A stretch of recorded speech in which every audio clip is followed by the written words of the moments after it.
Hey everybody. I'll be right with you. I have company here he's on his way out the door. So let me see him off and I'll be right with you. Hey, Stacy, I'll be right back in 1 second. Need to get my water.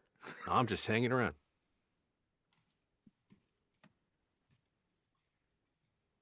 Cool. Is that mic going all right? I can hear me. Everyone else is gone doing stuff. I'm just going to sit here and do a little dance. I'm gonna do a dance. Sound good, look good.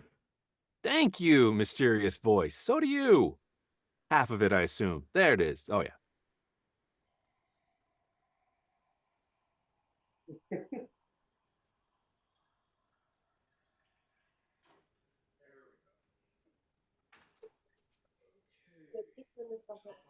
Splatter Western. And everything's a genre, isn't it? Will you feed Rocket a packet real quick though? Who is doing Splatter Western? I'm not. I just got a book from someone. The second one, I did one, and they're like, "Hey, would you like to do another one?" I'm like, "Splatter Western? Sure." Wow. The first one wasn't terribly splattery. It was definitely Western. It took me like 2 days to get out of that accent. It was first person. We went on vacation. My family was very annoyed. Like right up to when we left, I was doing that accent, and it took me 2 days of vacation to get out of it. They're like, "Can you not?" Oh. Did you ever read Splatterpunk back in the 80s or the early 90s? No, I was a lot of Stephen King mainly, so I didn't get too. Clive Barker was about as far as I went, I guess. Pretty close. There were two guys, Craig Spector. No, Skip Inspector. They wrote together, and they kind of like built the Splatterpunk thing. It didn't last too long. It was. But it seems to have spawned other genres in the meantime, at least. Yeah, I can't imagine they're not connected. I haven't heard Splatter Western. That sounds great. It was fun, and it was an author that I already liked, so they kind of sort of like got yanked up in his wake into that company. But yeah, and I just got the book now, so I'm gonna assume it's good. Sounds good. Hello. Hi, Jess and Sean. Hey. Hey, for some reason, for the life of me, I cannot find the email you sent out. Is that Sean Allen Rubin? No, Sean Allen Pratt. You're close. Oh, Paul Allen. Yes, Paul Allen. Yeah, Paul Rubin, Sean Pratt. Arndt. Hillary Andy Arndt. Andy Arndt. Andy Arndt. Stephen Allen Cohen. There you are. There it is. Okay, I knew I'd get it. Okay.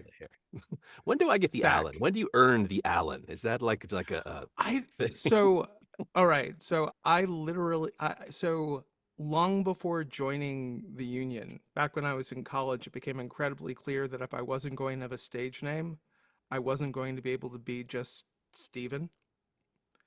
You know, so and then it occurred even back then. It was like, well, if I'm going to stay with the name I was born with, no one was using the full thing. So I just started doing that back then and just done it. My favorite story about that though is Michael J. Fox, because his middle name is not a J. His middle name is Andrew, but he thought Michael A. Fox was too presumptuous.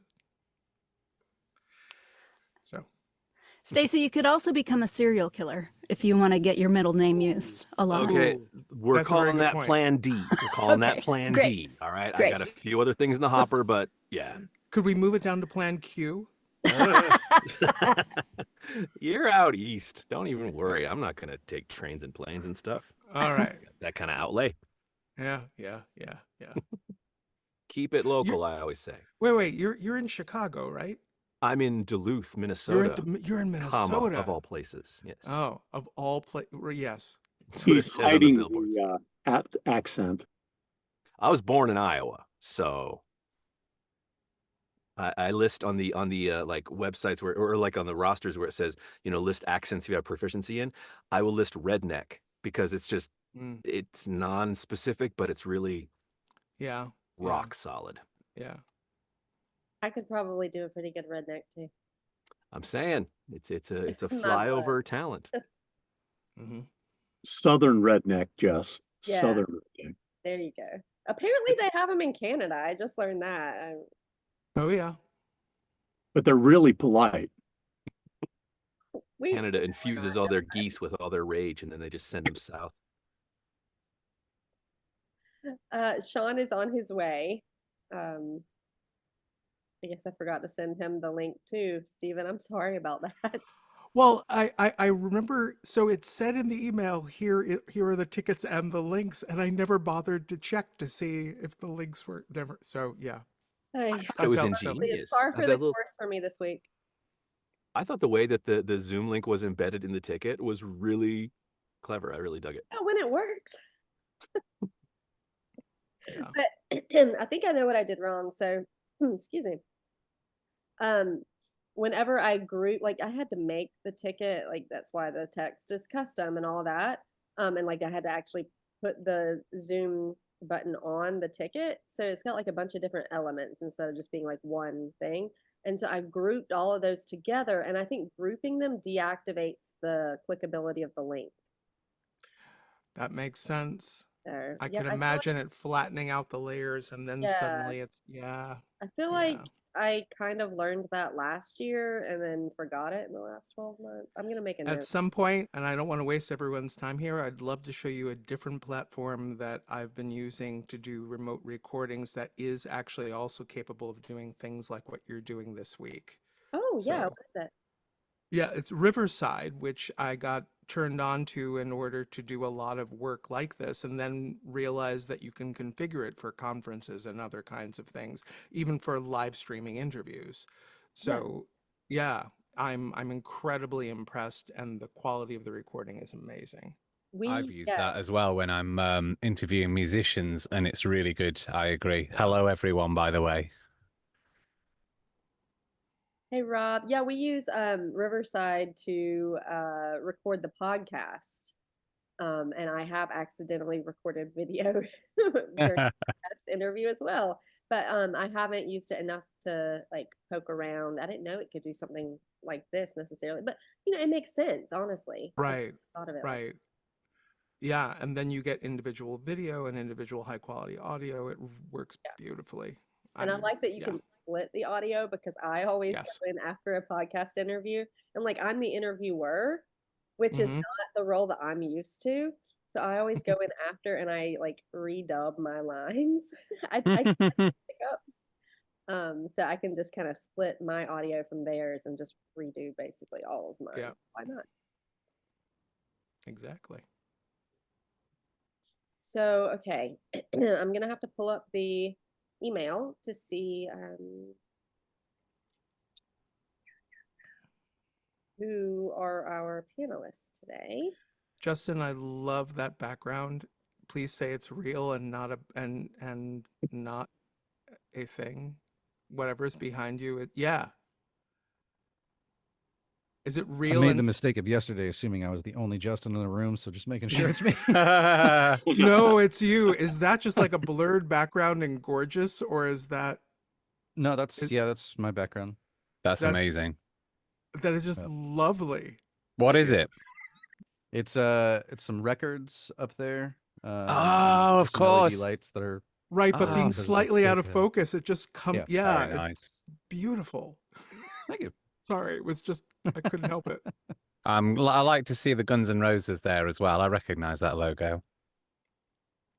Are you a rock guy? Oh yeah, I'm a music guy in general, but of course, right? Yeah.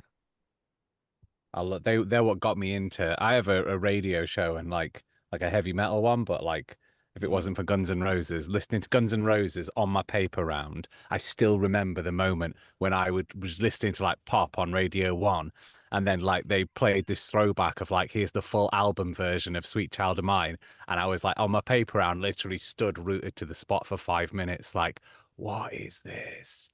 Why That's have I been awesome. listening to music?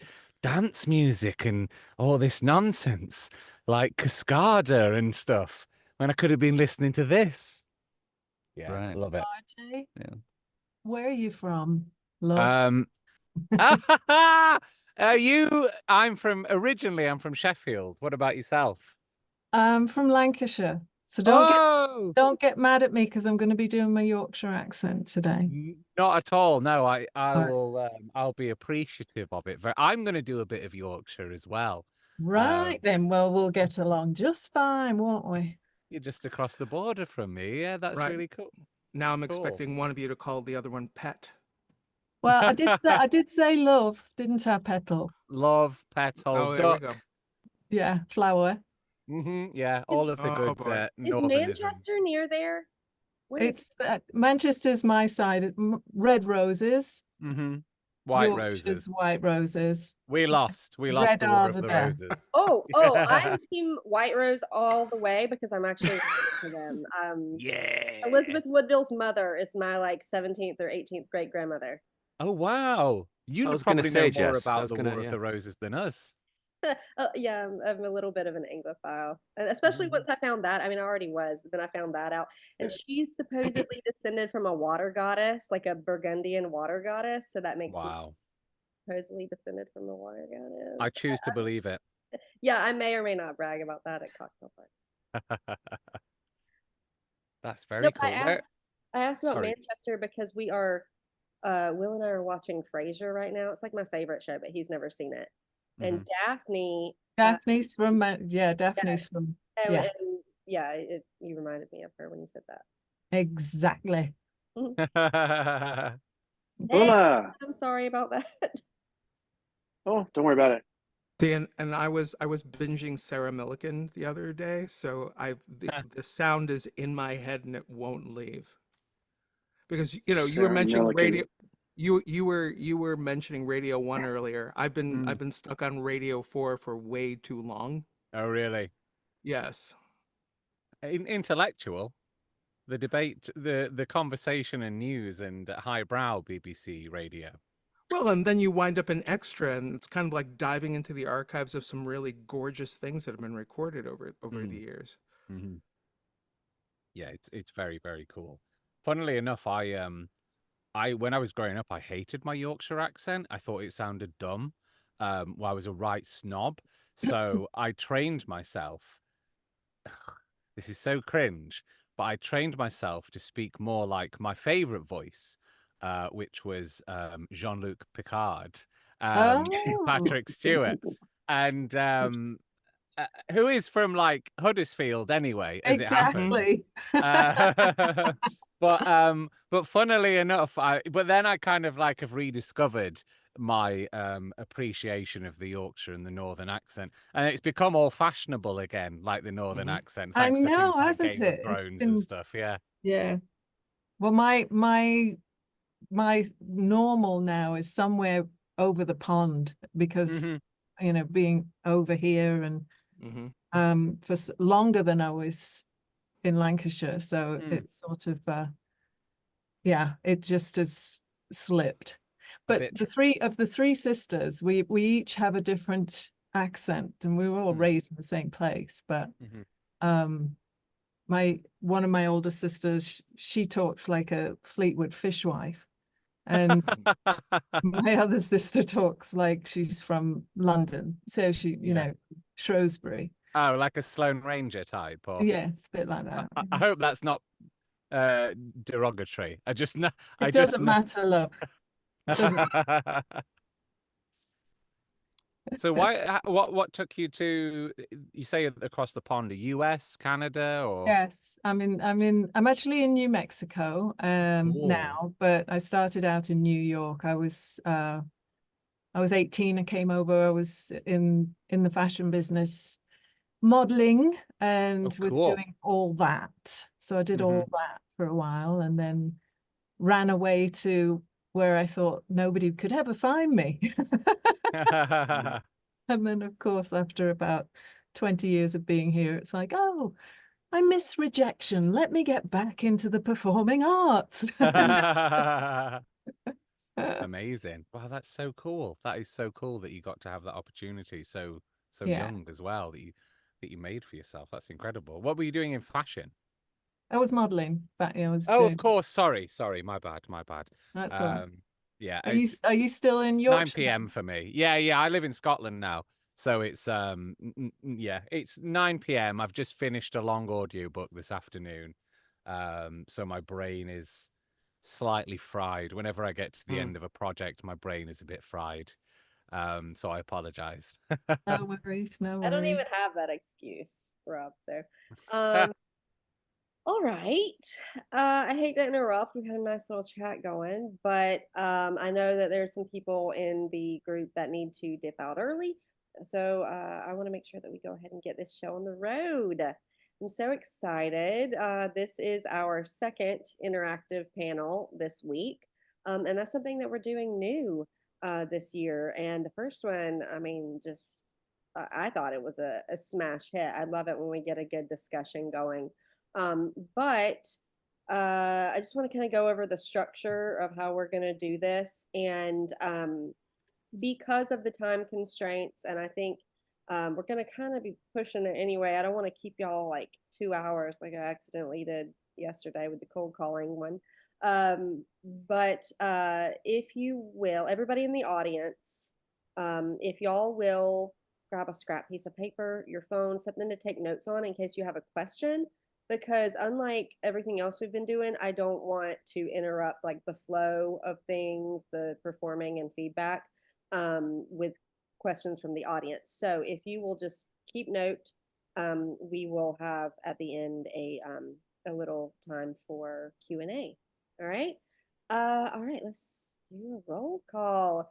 Does everybody know how to like raise their hands in here, the little feature? If you don't, you can just like actually raise your hand and I'll see you.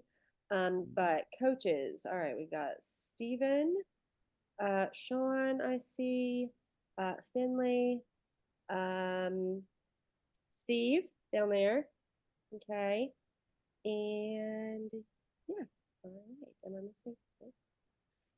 And then panelists, if you're going to be reading for us today, we have Stacy, we've got RJ, we've got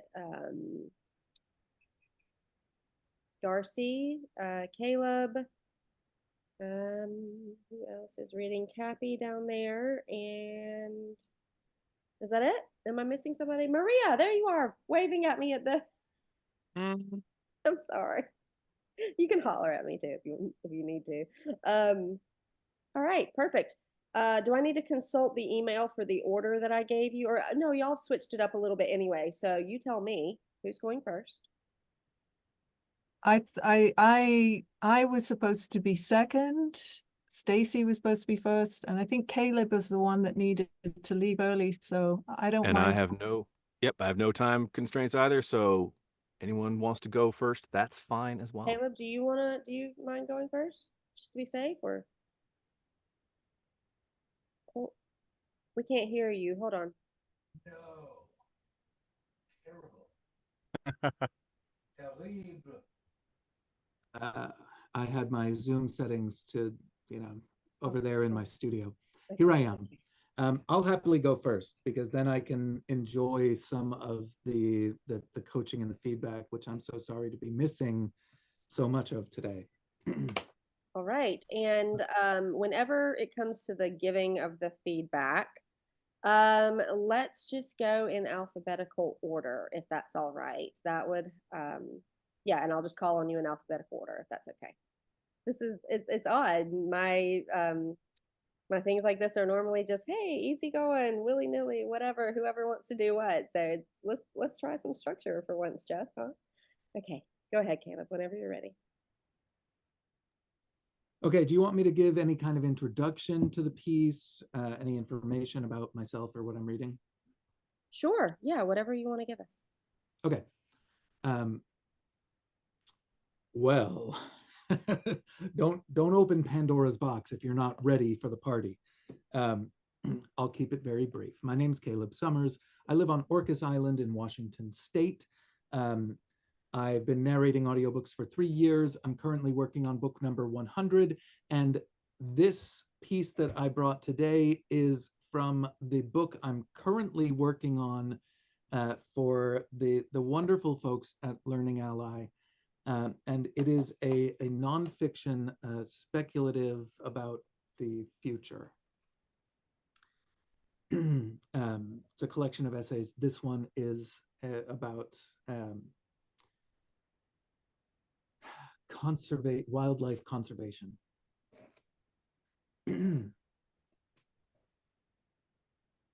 As we walk in symphony along the glossy shoreline, turtles stream out of the sea like tanks invading the beach. A maternal armada of ancient reptiles driven forward by hormonal compulsion to deposit their precious cargo. Hiro points out to the sea where a line of carapaces bob parallel to the shore, little heads poking up periodically to breathe, waiting their turn. Ahead of us, the beach begins to undulate with heart-shaped olive shells crawling over and past each other in urgency. There are perhaps tens of thousands now crowding the beach. Some, having done their business, are on their way back to the ocean, heaving their heavy shells against the tide of pregnant comrades on flippers poorly suited to terrestrial marches. Spent, they wait at the shore for incoming waves to sweep them out to sea. I'm absorbed in the wonder of it all. Maravilloso, Hiro agrees, looking at my face. He's been up since 2 a.m. and seen this many times, and seen this many times, and yet he too is visibly moved. Marine turtles are usually hidden from us in their underwater world, where we are bound to dry land. I've seen them close up, rarely, while diving, where they move effortlessly and with surprising grace. It is unusual to see large wild animals up close, and to see so many, to be surrounded by so many, is incredible. Olive Ridley turtles, like all marine mammals, like all marine turtles, are threatened with extinction because of us. These hard-shelled living dinosaurs are just one of the 23,000 species around the world that are currently threatened with extinction. Humans now dominate the planet so extensively that we are pushing wild animals and plants off the face of the earth. We already use more than half of the world's land for our food, cities, roads, and mining. We use more than 40% of the planet's net primary productivity. That's everything produced by plants and animals. And we control 3/4 of all freshwater. We are now the most numerous big animal on Earth. And second on that list are the animals we've created through breeding to feed and serve us. Our planetary changes now threaten 1 in 5 species with extinction, roughly 1,000 times the natural rate of extinction. We have lost half our wildlife in the past 40 years alone, and biologists warn that we are entering the 6th mass extinction event in Earth's history. I'll stop there because I think I'm pushing time. Well done. I was getting lost in that. Finley, do you want to take it away? Sure. I am nervous to start off on nonfiction while Sean is sitting here. But hi, Caleb. It's great to see you. You know I'm a fan of yours. Your voice has such a compassionate quality for this, which I really, really like a lot. I think that the pace was a little bit fast for me. I wanted to see more of what you were describing to me, these turtles, this wildlife. And I got the kind of sense of wonder and awe from the words that you were saying. I just wanted a little bit more flow so that it would actually paint the picture for me, if that makes sense. And I think if you just took a little bit more time, not a lot, this is just a very nitpicky thing for me, and just kind of lived in the words. It's funny because I was watching your face as you read and you were punctuating things with your head a little bit, you know? And I think, I mean, I don't want to get you in your head about thinking about what you're doing with your head when you're reading or anything like that. It was just an interesting corollary to how I felt like you were pronouncing each word kind of separately, and I could hear everything, and it was wonderful. I just kind of wanted it to drop just a little farther down into your body so the flow would happen. Does that make sense? Yes, that makes absolute sense, and thank you very much for that feedback. Yeah, but I love your voice for this. I think it's great. Thank you.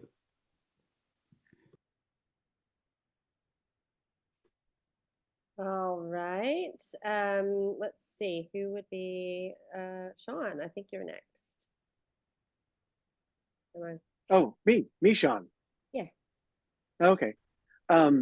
So I want to take it in a slightly different direction.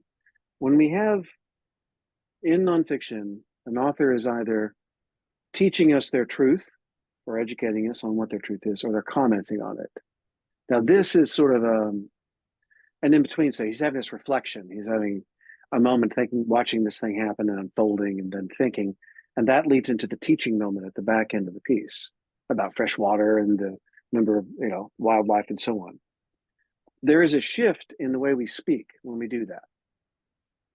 When we're sharing our thoughts, even though they might be sincere, this is a challenge we just have as narrators, especially of pieces that we like, which can be sometimes a trap. If you really feel connected to the piece, sometimes everything comes out as being very, very sincere, and that slows us down.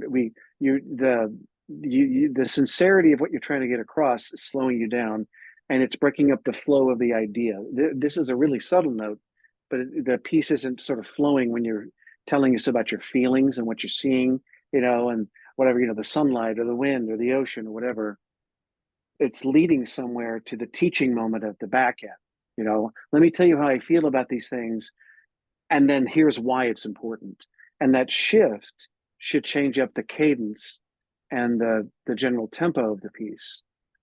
Because if you're not careful, if everything means a lot to you, if everything is sincere, it sets up its own repetitive rhythm and tempo that doesn't change too much.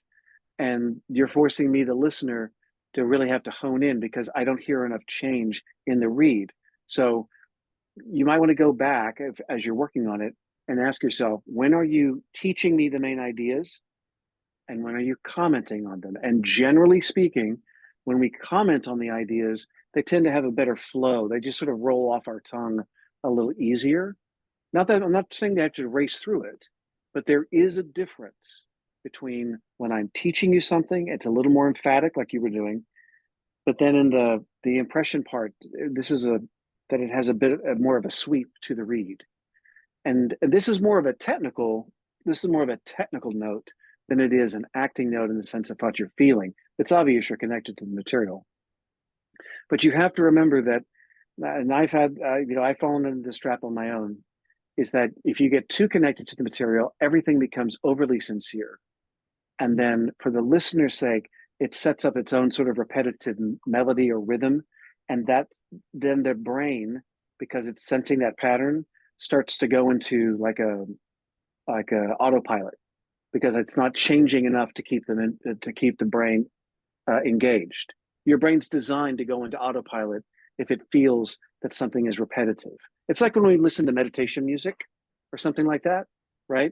That was that symphonic piece by Max Richter called Sleep.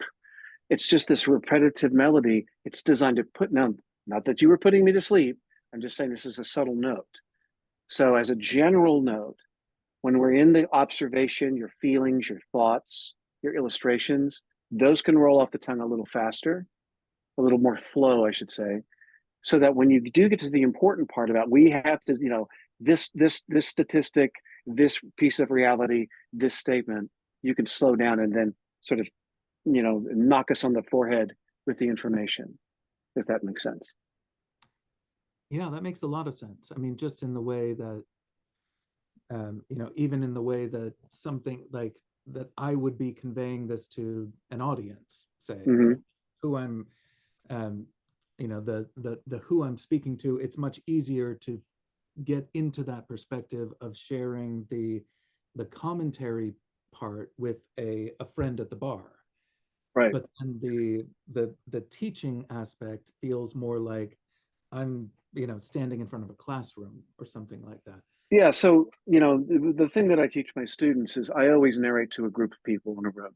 And the size of the room, the number of people will vary to whatever feels right for the piece. Right. But it's always a space I've been in.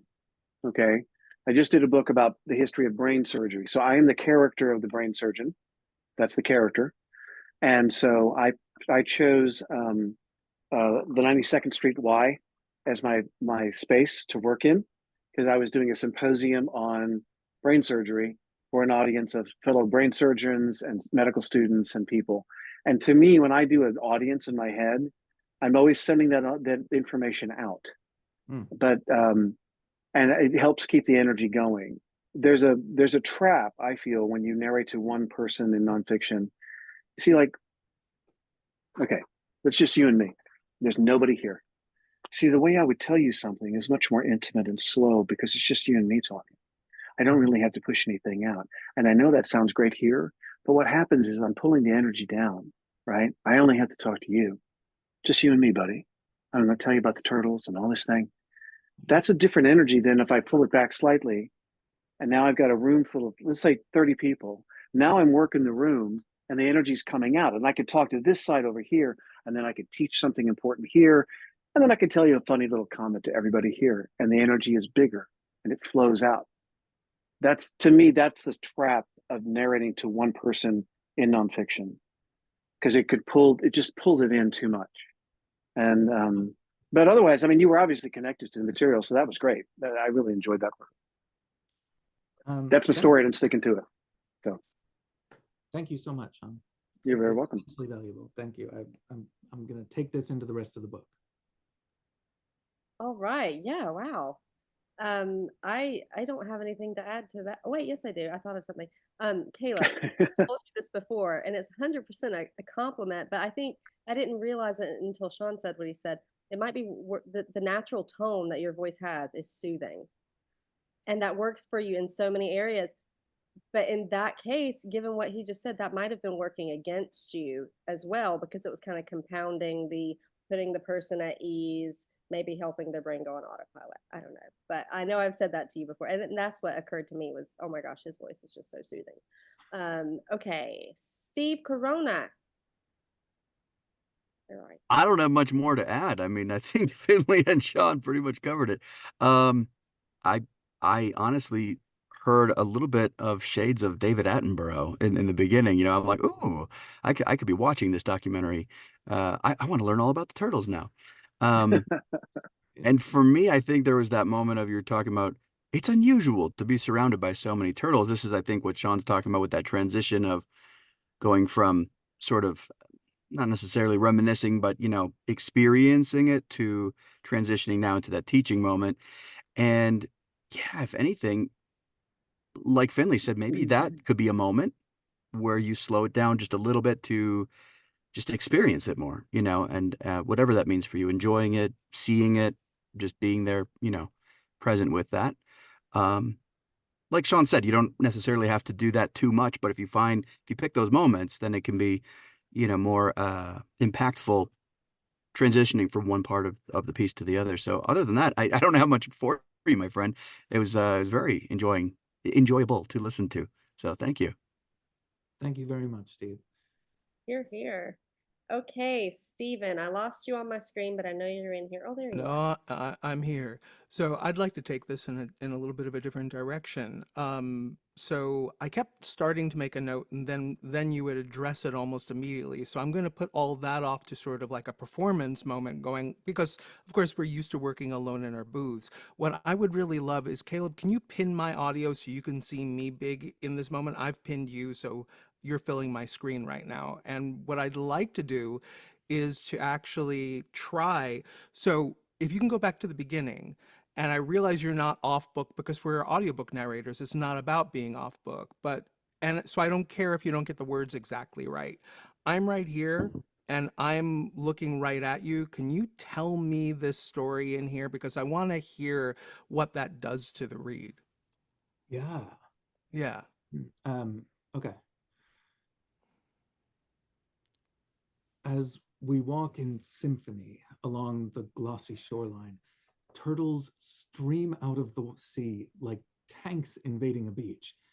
A maternal armada of ancient reptiles driven forward by hormonal compulsion to deposit their precious cargo. Hiro points out to the sea to a line of carapaces, as a line of carapaces bob parallel to the shore. Little heads poking up periodically for breaths of air, waiting their turn. Continue. Ahead of us. Yeah. I'll just keep going until you stop me. Yeah, please. Ahead of us, the beach begins to undulate with olive heart-shaped shells. And if you could just jump down to like right before the other voice jumps in. Right, okay. And just give it, and just a little bit of that part. And then if we have a second, I'll explain what I'm hearing. That's different. It's that line that Steve mentioned. It is unusual.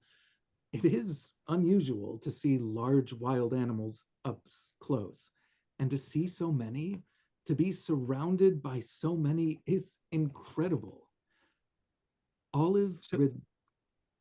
Keep going. Olive Ridley turtles, like all marine turtles, are threatened with extinction because of us. These hard-shelled living dinosaurs are just one of 23,000 species around the world that are currently threatened with extinction.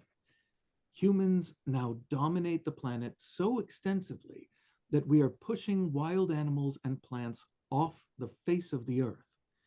We already use more than half of the world's land for our food, cities, roads, and mining. We use more than 40% of the planet's net primary productivity. That's everything produced by plants and animals. And we control 3/4 of all freshwater.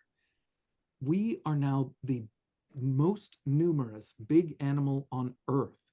And second on that list are the animals we've created through breeding to feed and serve us.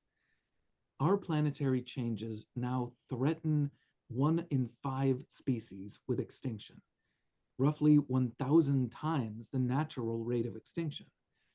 We have lost half our wildlife in the past 40 years alone, and biologists warn that we are entering the 6th mass extinction event in Earth's history.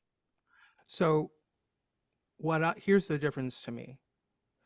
The specificity of your audience in that read means that even if me in my environment here, I am distracted, now you are actually a voice in the room that is specifically talking to one person as opposed to addressing a large room. It is a lot hard. So and let's realize audiobooks are not listened to in a perfect environment, but that still penetrates even if my kid or my cat or something else is here. I don't lose your thread there.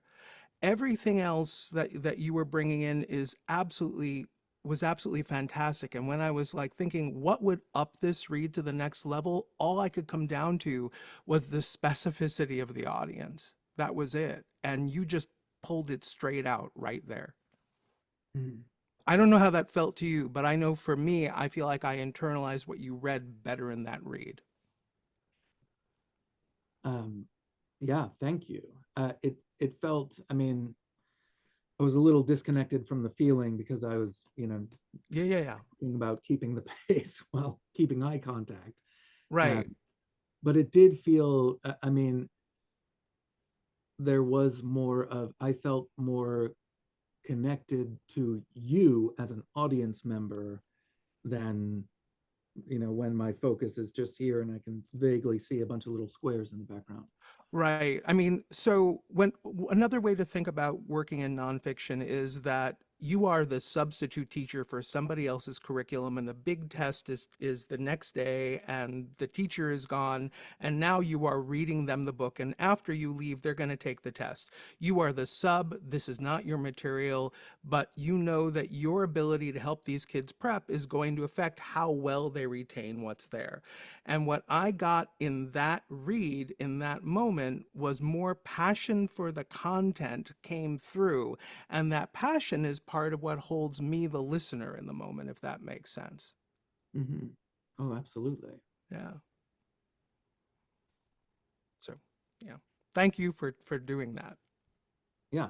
Thank you. Thank you for the invitation. I really appreciate it. Yeah, I heard the difference too. And maybe it's that the passion was more external. It was passed on to us. It was kind of, you were a conduit for it rather than it being internalized just within you, right? Because you aren't just reading a book for yourself, you're reading it for someone else. Whether or not this is something that you would pick up to read for yourself is in that moment sort of irrelevant, I guess. I mean, it helps, but all right. Well done. That was yeah, I definitely heard the difference in that. Okay, who is next? Maria, you said you're going second, right?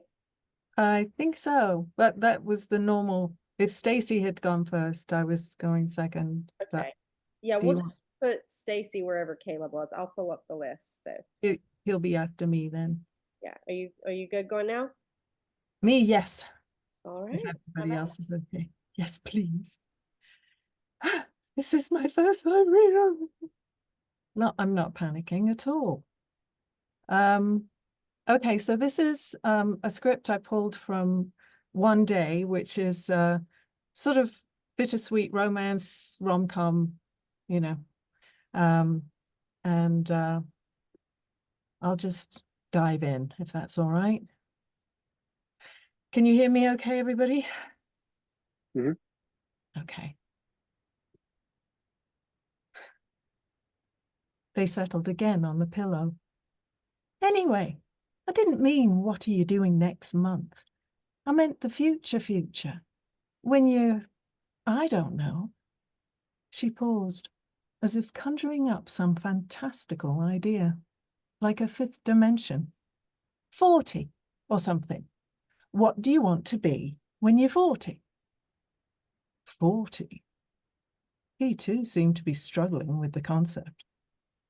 Don't know. Am I allowed to say rich? Just so shallow. All right then. Famous. He began to nuzzle at her neck. Bit morbid this, isn't it? It's not morbid. It's exciting. Exciting. He was imitating her voice now, her soft Yorkshire accent, trying to make her sound daft. She got this a lot. Posh boys doing funny voices, as if there was something unusual and quaint about an accent. And not for the first time, she felt a reassuring shiver of dislike for him. She shrugged herself away until her back was pressed against the cool of the wall. She plucked the cigarette from his mouth. I can imagine you at 40, she said, a hint of malice in her voice. I can picture it right now. He smiled without opening his eyes. Go on, then. All right. She shuffled up the bed, the duvet tucked beneath her armpits. You're in this sports car with the roof down in Kensington or Chelsea or one of those places. And the amazing thing about this car is it's silent, because all the cars will be silent in, I don't know, what, 2006? He scrunched his eyes to do the sum. 2004.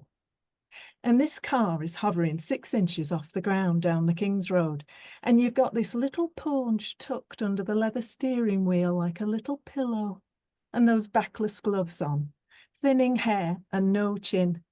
You're a big man in a small car with a tan like a basted turkey.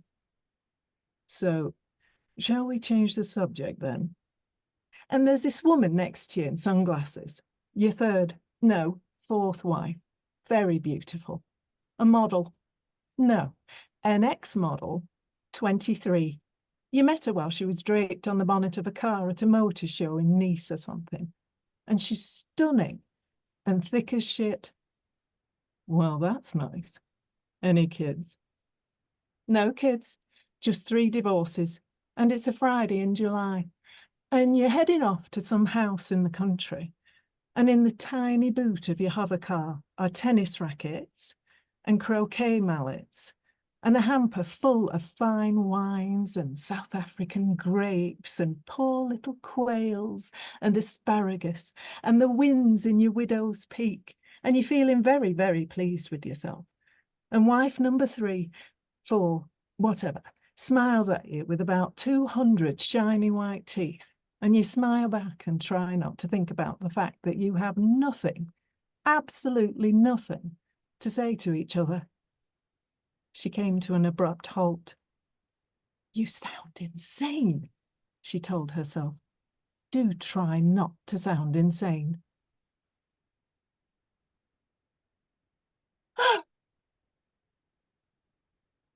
Let Steve go first. Okay. Steve?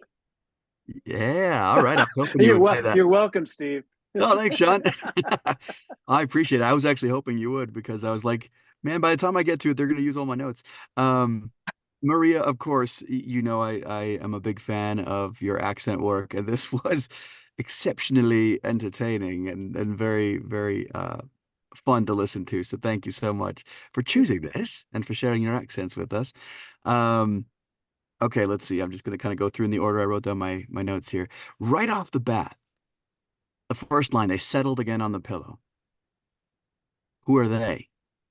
And I know this is really, really hard to capture in a few words. And I know we've talked about this, but think about, you know, we talk about the moment before, right? Before you jump into the middle of a scene. Nothing just starts out of nowhere. Something happened before this, right? To inform how your start of the scene actually begins. So who are they? And know that. And I think you definitely made that clear later on. But right at the beginning, I thought, oh, they settled on the pillow again. So I'm thinking, well, who are they? And because of that, it took me a second to catch up to the rest. So, and I know we've done this exercise before, but I would love to see if you could take that first line again, with now having just done the scene and having these more fleshed out characters in your mind. Even just take a second and maybe even close your eyes and visualize them. Where are they? What are they doing? Who are they to each other?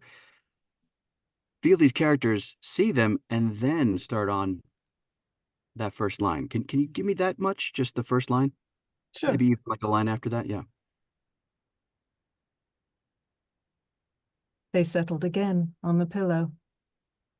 Anyway, I didn't mean what are you doing next month. I meant the future. When I don't know. She paused, as if conjuring up some fantastical idea, like a 5th dimension. 40 or something. What do you want to be when you're 40? Yeah, great. Did you feel a difference? I heard it. And it's subtle. It was a It's subtle subtle. difference. Yeah, Yeah. I get the subtlety. Yeah. Yeah.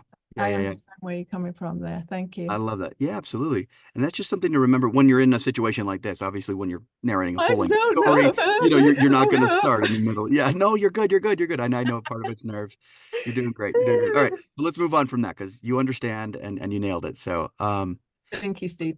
absolutely, absolutely. The exciting moment when when Exciting. he's mimicking her. That was beautiful. Yeah, I love the mockery, the sarcasm. Um, oh, after that, the plucked the cigarette from his mouth. I love that you actually, you know, and this is something I do, you know, spoke with your hands, right? As you were narrating, you plucked the cigarette. You actually did it because I could hear that then informed the line of dialogue that came after. Now, all of a sudden, I could see because I saw you do it, and then I made myself look away to see if I could then hear her holding the cigarette afterwards, and I did. And maybe it's because I cheated and I physically saw you do it, but I think that anything you can do physically, the gesturing enhances and I don't know, it sort of brings to life your narration in a way that is absent when we don't, you know. And I know that's a generalization, but in that moment, you did it well.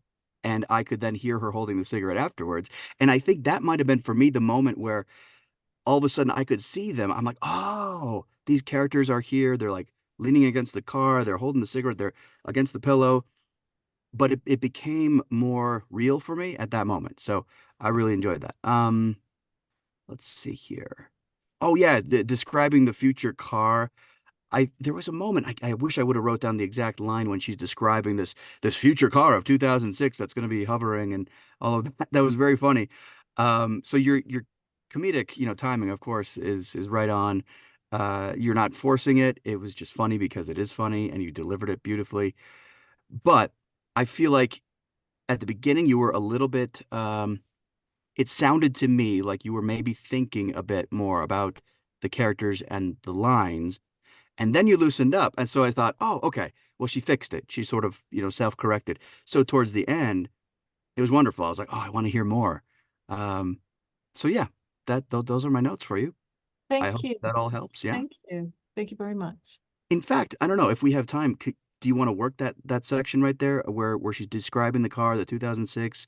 I can't remember the exact line, but it was toward the end. It was maybe 2 or 3 lines before the end. All right. That's the word.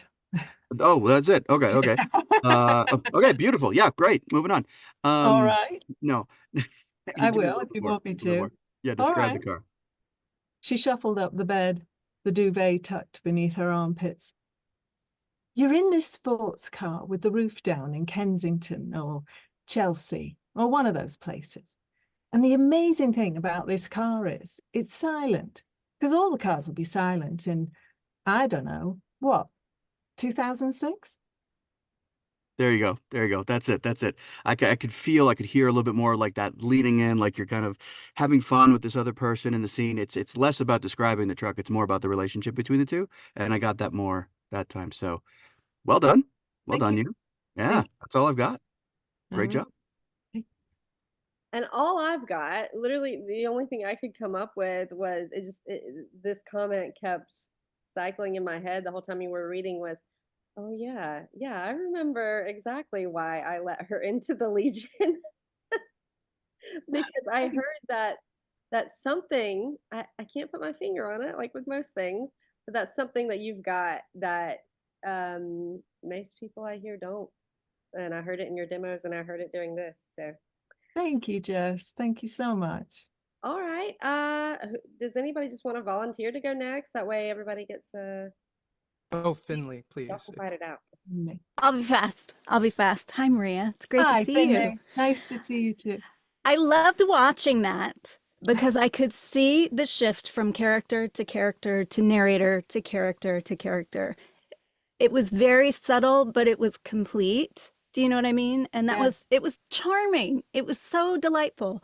And my only notes, which kind of Steve talked about a little bit, it's like if we're thinking about it in terms of which direction they're going. So let's say here's the center and the woman is going this way and the man is going this way. I just wanted you to go like 15% more in each direction, not with volume, not necessarily with bigness, just with commitment. It all was very subtle and connected, and I really loved it. I just wanted the distinction a little bit clearer, I guess, if that makes sense. It's all there. It's all there. And it started to happen when Steve was giving you a redirect and you did those things. Like I saw it the last time you just read through. It did go a little bit further. And we've all been in this position, right? I'm sure that it was totally nerves. I wouldn't believe the vibrato I had going the whole time.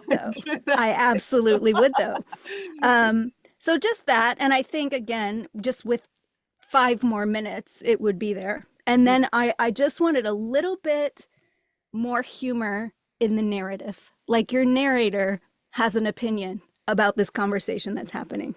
And I think, because the language is in there. And I think that the narrator just finds this a little bit funnier. And I just wanted to hear that little bit of opinion in there. And I also want to do, which you started again to do on this redirect, but the whole scenario that this woman is imagining toward the end, and she just keeps adding to it and adding to it. I wanted to hear her enjoy coming up with that story just a little bit more. So I think all of the ingredients for me are in there. Just turn them up just a little bit. Okay, thank you so much. Lovely Job. It was charming. Thank you. I love the writing. The writing's brilliant. It's great. Thank you, Finley. Steven? Oh, yeah, Maria, I really want to, after hearing this, I kept thinking, I really wish at some point that she would wind up getting a Nick Hornby book, because oh my God, what she would do with Nick Hornby's material. Yeah. So many of the women's POVs, I just feel like what you were doing here is so much of what his writing calls for. And Finley's note was really amazing because I was having a hard time putting words to it, but there's that discovery moment. I so completely agree. Allow yourself to not know what the next word is. I feel like that's the problem for us when we've got the words right in front of us. We sometimes forget that in general conversation, if we're out at the pub or we're talking to somebody, we'll take a second to actually find that. And when she's inventing that future, Finley is 1000% right on that moment. You need to allow yourself the luxury of discovery there. What I really loved about what you were doing character voice wise, though, is you went beyond using pitch. You started using tempo to define the difference between characters. And a lot of people forget that one character can choose to speak quicker or slower than the other. And you can use that for differentiation so you don't have to strain your range so much. You didn't need anything else in here, but if you have other times in other characters that you're playing with, also playing with making a character more legato or staccato, as opposed to jumping up and down in order to differentiate people, is another way for you to differentiate. But this combining pitch with tempo was just such a lovely way to distinguish between narrative and then both of the characters. It cemented it right out of the gate. Thank you. Thank you. Thank you. Sean, you're up.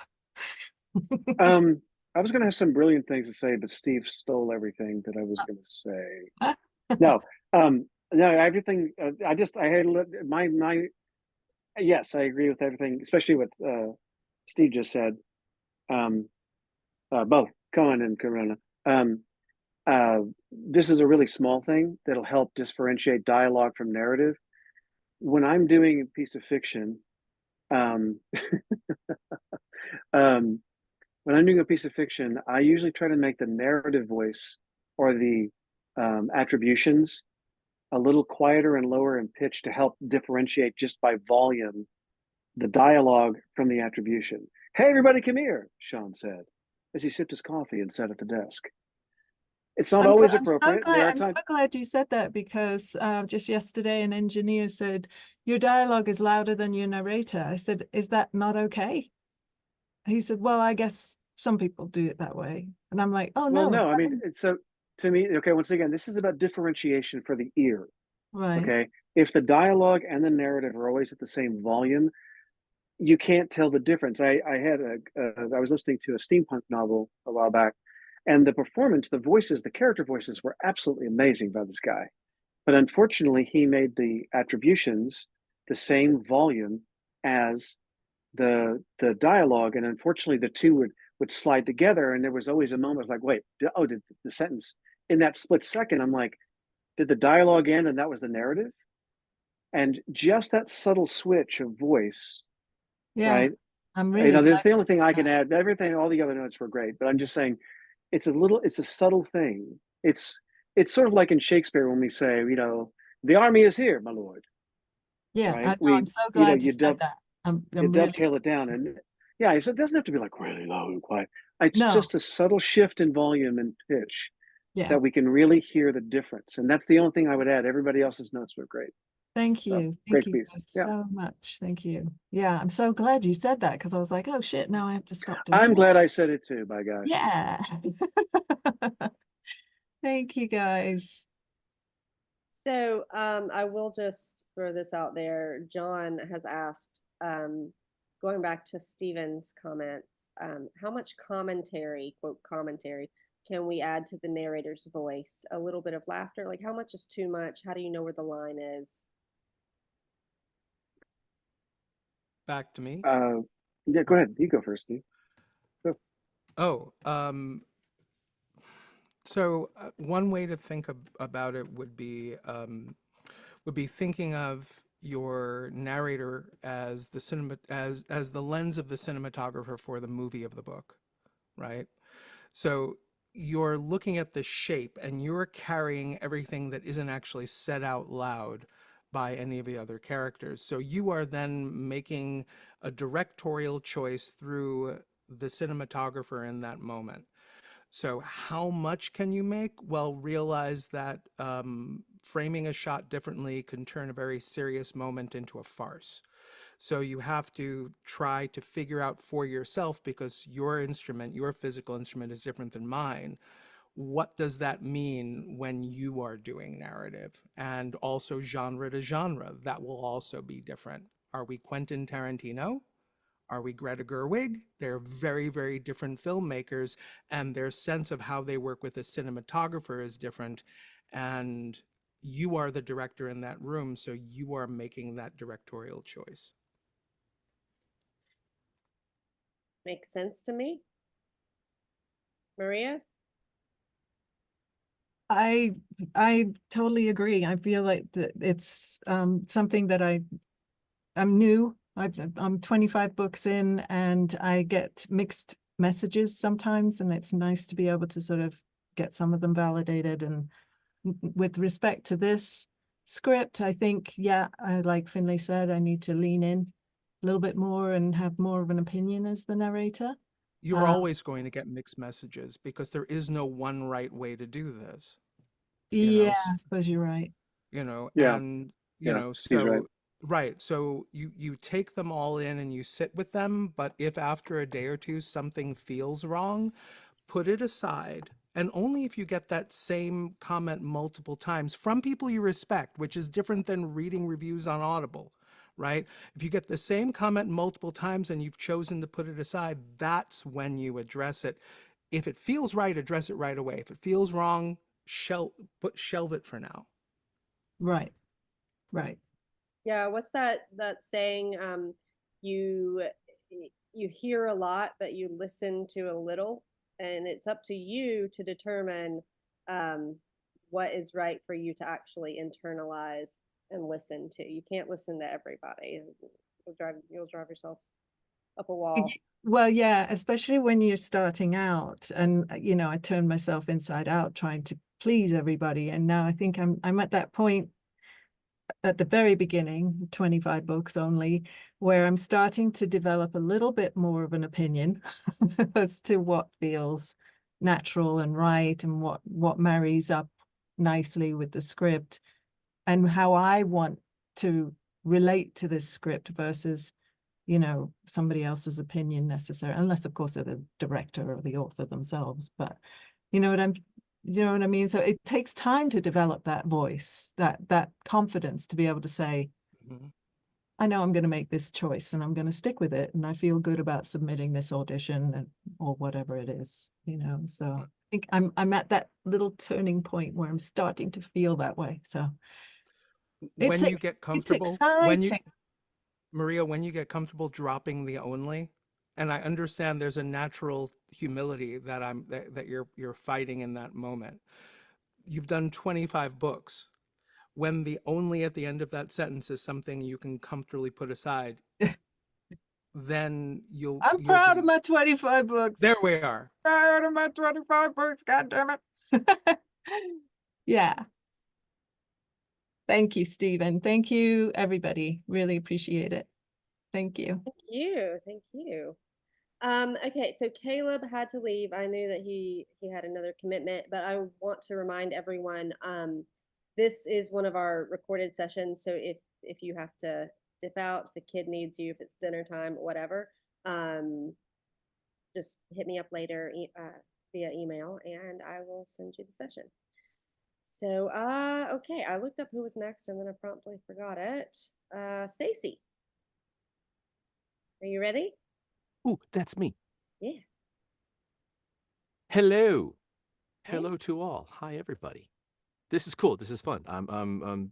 Thanks for including me in this. This is always a great opportunity. Again, every time I feel like I get the least out of my own session because I'm in my own head and there's all the nerves and everything. I get so much out of listening to everyone else. So like very often I get more out of listening to everyone else than my own stuff.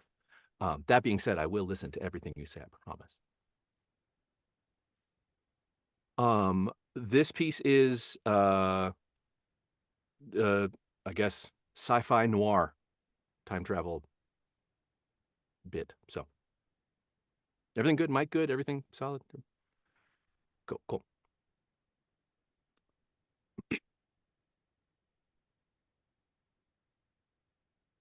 I was nearly done placing the micro cameras at various exit routes along the street and alleys. If Foster Phillips had been murdered, or was about to be murdered, time travel is hell on verb tenses, his murderer would show up on at least one of the cameras as they made their escape. It was on my return trip from the back alley that I spotted the lurkers. The Mercedes-Benz G-Class SUV was black on black, from its window tint to the color of its rims. It was parked on a side street and had a clear view of the Phillipses' house. The engine was idling, and a steady drip of condensation had created a puddle beneath the air conditioning system. They'd been there a while. Now, Hyde Park was a nice neighborhood, and it was home to plenty of money-savvy millennials, and probably a few of their well-off parents, but not Russian mafia. Even a half-decade-old G-Class SUV was an $80,000 ride. On a street full of Mini Coopers and Priuses, it stuck out like a Mercedes G-Class SUV. One major downside to getting around by time travel was that I didn't have my own lurker mobile parked around a corner with which to surveil the suspicious SUV. But I did have my sparkling personality. I pulled on my sunglasses, hit record on the in-frame camera, and jaywalked across the street to the driver's side of the Mercedes. I rapped on the window, gave my reflection a winning grin, and rested my hand on the side view mirror. The window came down halfway. "The hell you want?" The driver of the car wore sunglasses too, but not as cool as mine. He was probably jealous of that fact, but he hid it well behind a palpable disdain for my entire existence. He was a hulk of a man, with a shaved head and abundant neck folds. A second man was in the passenger seat. He had a pinched, constipated tension to his features. "Excuse me, gents, you happen to see a little dog run by? It's a Shepherd Yorkie Schnoodle Chow. Goes by Barkley." "We look like dog catchers to you? Get lost." The window went back up. "I'm just going to keep looking around then," I shouted to the closed window. I gave my reflection an enthusiastic wave, while my hand on the side view mirror discreetly made sure the micro camera was stuck firmly to the black housing, out of the driver's sightline. Then I wandered back past the Phillipses' house, periodically calling for my dog, who stubbornly refused to exist.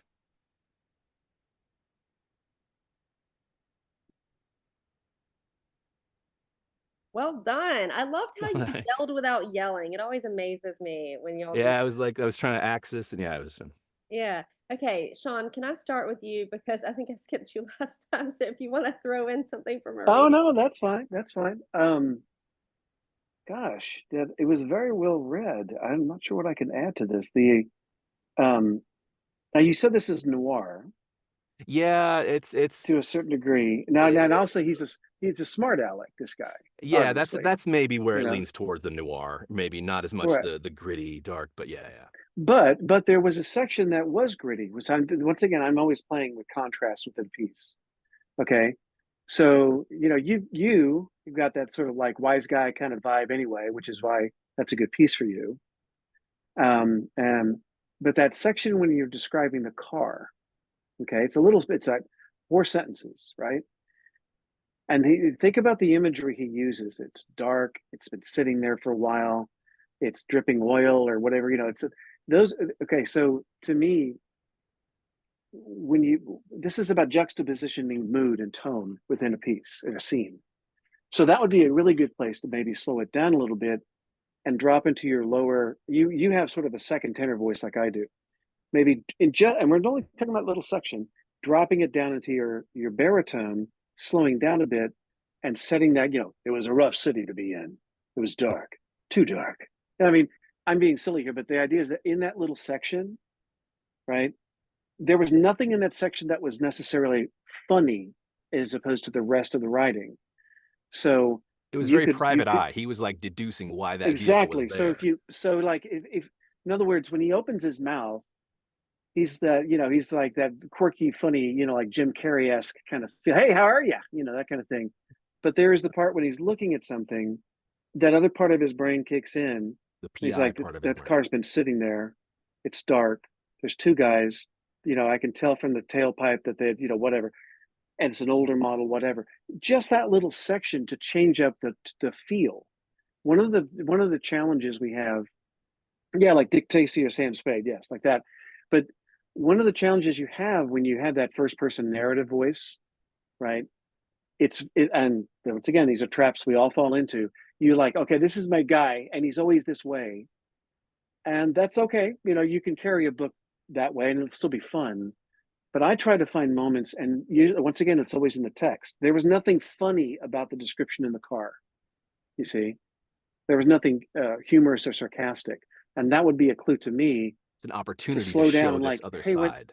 Yeah, like, hey, what? Go back. Can you go back and just read? Just give me a sentence before it, and then when you get to it, let this other part of your brain, the real detective part, go click. You know what I mean? And then Yeah. you click out of it, and then, hi, how are you? See my cockapoodle or whatever? Hey, buddy. Yeah, Idly so ho. just give me a sentence before and then drop into that little section, then jump out. His murderer would show up on at least one of the cameras as they made their escape. It was on my return trip from the back alley that I spotted the lurkers. The Mercedes-Benz G-Class SUV was black on black from its window tint to the color of its rims. It was parked on a side street and had a clear view of the Phillipses' house. The engine was idling, and a steady drip of condensation had created a puddle beneath the air conditioning system. They'd been there a while. That's what I mean. See, in that Yeah. moment, you actually proved to me that you actually are a detective, as opposed to just a wise guy who, you know, you see those movies that you know where they've hired the lead actor. Usually it's a guy. You know, he's like the funny comedian, you know, heartthrob of the moment to play a role like this, and he just plays that through the whole thing. But he doesn't seem legitimate because there's no moment for him to go, wait a second. You know, he drops the facade of being funny because underneath he's got that serious side that he can, you know what I'm saying, point to. So once again, though, but the clues in the text, the text was all business. So that's my note. So No, and that gives them more dimension. It's a funner character when there's right, not just that you're giving more one edges. pitch. You give more Yep. edges. Yeah, you give more edges to the character, but it'll always be in the text. And in that moment, like I said, he wasn't being funny. He was taking it in, analyzing it, because we don't know where he could go next. It might be that he has to get his gun and smash the window to take those guys out. We don't know because suddenly the detective in him is like on. He's like, uh-oh. And then he finds another way to get around it. Okay. All right. So that's my 2 cents. That's cool. Those are good 2 cents. Solid 2 cents. Sorry, I got a spam call, like right as that was Spam happens. Yeah, hang on. I have a question, Stacey. Is this one of Nathan's books? It is. I thought I recognized his writing. Okay. Oh, he's great. I love it. Yeah. Okay. So of the three of you remaining, who would like to go next? May I? You two duke it out. Oh. Kung Fu fight. Which way? What? Corona, what you got? Pick a Steve, any Steve. Yeah, pick a Steve. I just wanted to comment on your accent work. Well done. Jess was just in my accent workshop a little while ago, and one of the things we were talking about was with really good performance accents, you know, not only is it the key sounds of the accent or the dialect, but the everything else, right? The character, the attitude, you know, and and you were bringing that in spades. I love these guys are like almost like bored with the world. Like, what do we look like? Dog catchers, you know? Leave me alone. Go away. You know? So I love that. I love that. One thing I'd love to play with, could we real quick, just on one line where it's right before the, you know, we're not dog catchers, leave us alone, whatever that is. I think it's right in there. Is there some narrative right before that narration and then going into the character?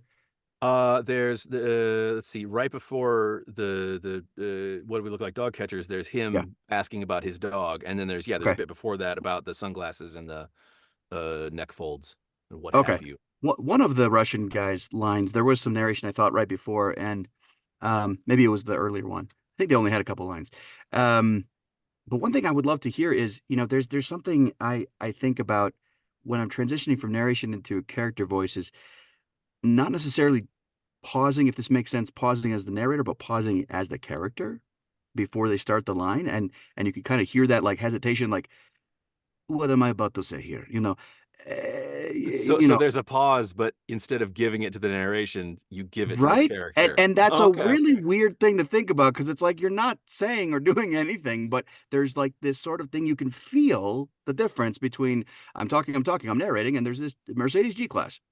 Now I am the character, there's that difference versus like, here's the car and the tinted windows and all this, and go away. You are bothering me. And there's like that subtle little difference between, how you pause. And I say that because I loved you used pausing really, really well. I thought something that not a lot of people pay enough attention to, I think, especially with your comedic lines, with the time travel is hell on the set. You're talking about he is, that kind of thing right at the beginning. And then you paused and you sort of gave us like that comedic aside. Time travel is hell. I'm just commenting on my own story right now. So because you used the pauses so well, I would just love to see if we can play with that for a little bit on the going from the narration into the Russian guy. So that first bit is the window came down halfway. Yeah. The hell you want? Okay. Let me I'm gonna ramp up. See if you can figure out what I'm talking about. I'm sure. I think I get what I hear. Well, let me read it and then let me tell you what I'm hearing in my mind and then see if that actually came across. I rapped on the window, gave my reflection a winning grin, and rested my hand on the side view mirror. The window came down halfway. The hell you want? Okay. Did you feel a difference? Did you hear a difference? A little in my mind. Subtle. What I had was it was that moment where the window's coming down. Like it's not coming down fast. He's Yeah. You suddenly get his eyes. You're like, yeah. What? What the hell do you want? And I think what you just did there, and this goes back to what I said to Maria about the cigarette, grabbing the cigarette, that physical, you actually doing this like with the window, I think could be enough. So that might help you find that pause, the the hell window you cools want? down. Yeah. The hell you want, Yeah, you know what I mean? So sometimes that, again, just kind of shows the importance of physicality and gesturing.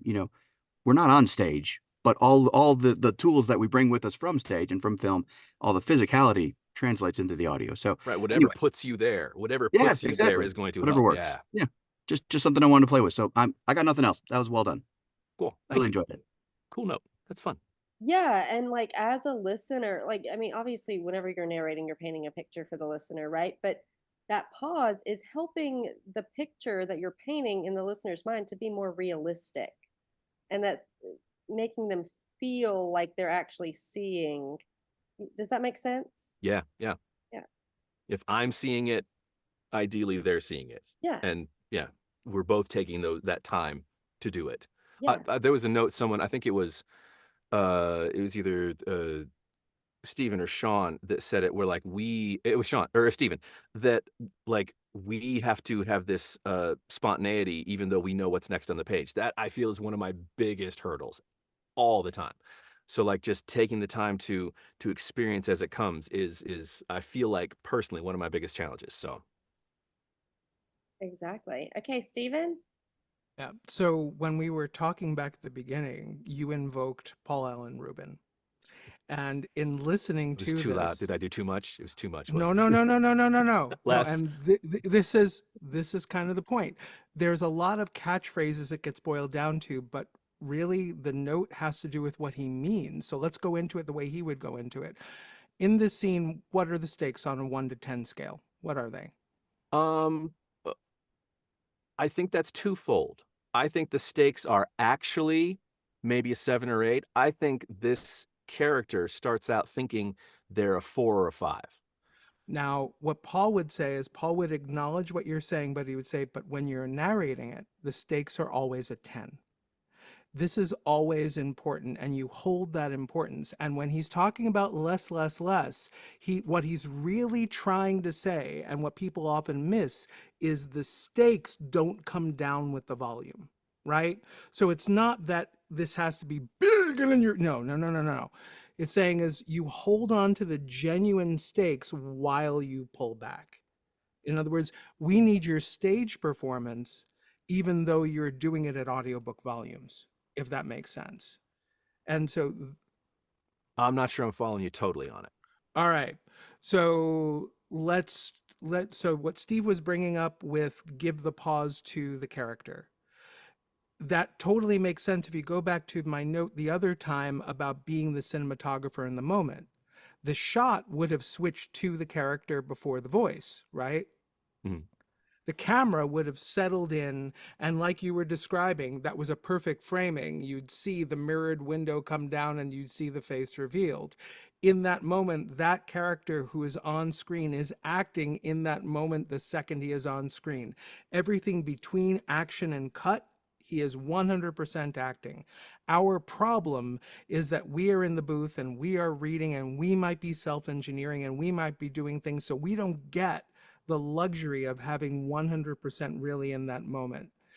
What you need to do is, if you pick any piece of this, I don't really care which piece, and let's make it a 10 while you're still working at your usual volumes, and just see what you think it feels like in that.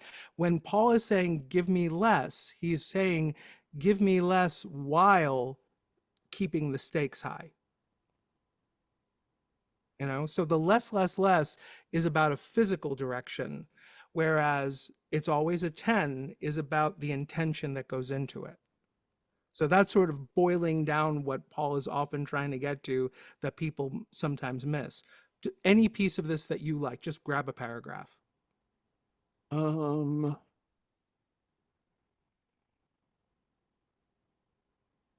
I'll just start at the first one. Okay.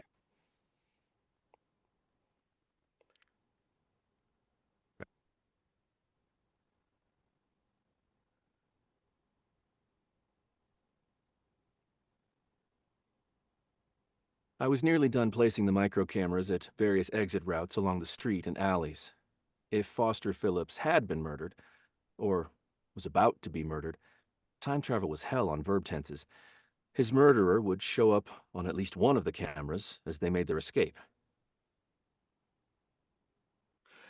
Your chin and your eyebrows did so much more work there than they did. No, and I'm not even saying that's bad. I mean, that's exactly what Paul is trying to get to. What he's trying to say is, if you're holding yourself back so that energetically you're fitting an audiobook performance, you as an actor need to use the parts of you that are still there, and that's where the intention shows itself. And I watched you furrow your brow, and I watched you there was stuff happening in your cheeks, and I'm going, this is exactly what Paul is trying to get people to do. And there is so much in a noir performance, and in the chat, people were coming up with examples. In my mind, this was sort of Snow Crash meets Fletch. It was cyberpunk and that sort of comic detective moment kind of hitting each other. And that comic detective is definitely something. I see you in that frame. You do that well. It is part of the easy perception of you. If somebody doesn't know you as a person, that's an immediate thing that comes across. So it is totally something that you can work with, if you're trying to connect with new casting people.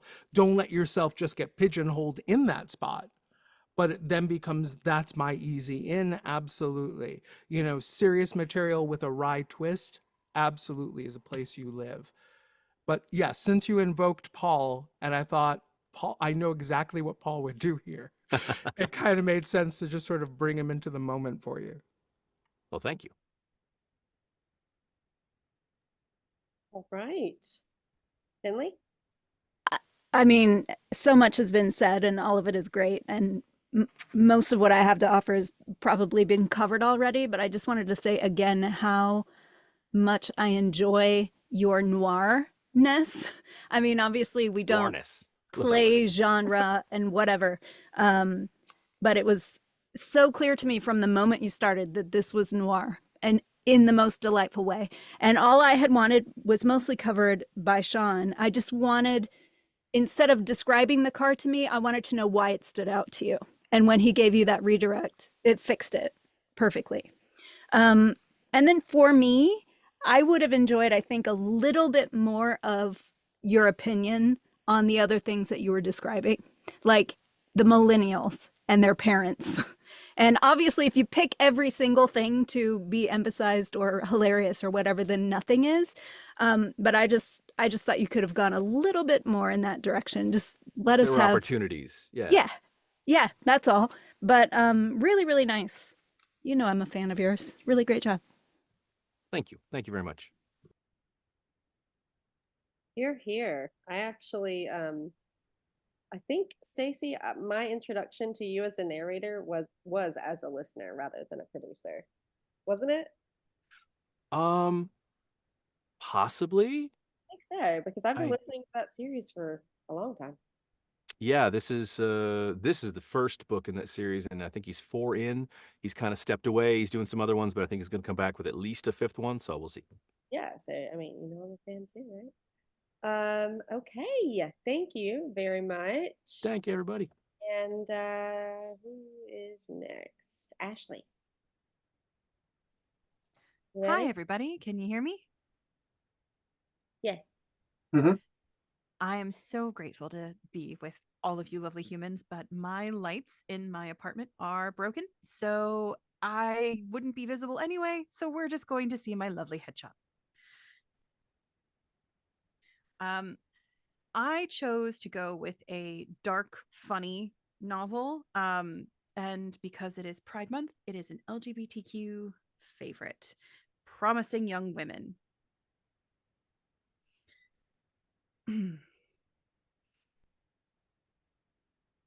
Dear spinster sister, I couldn't care less about your sister.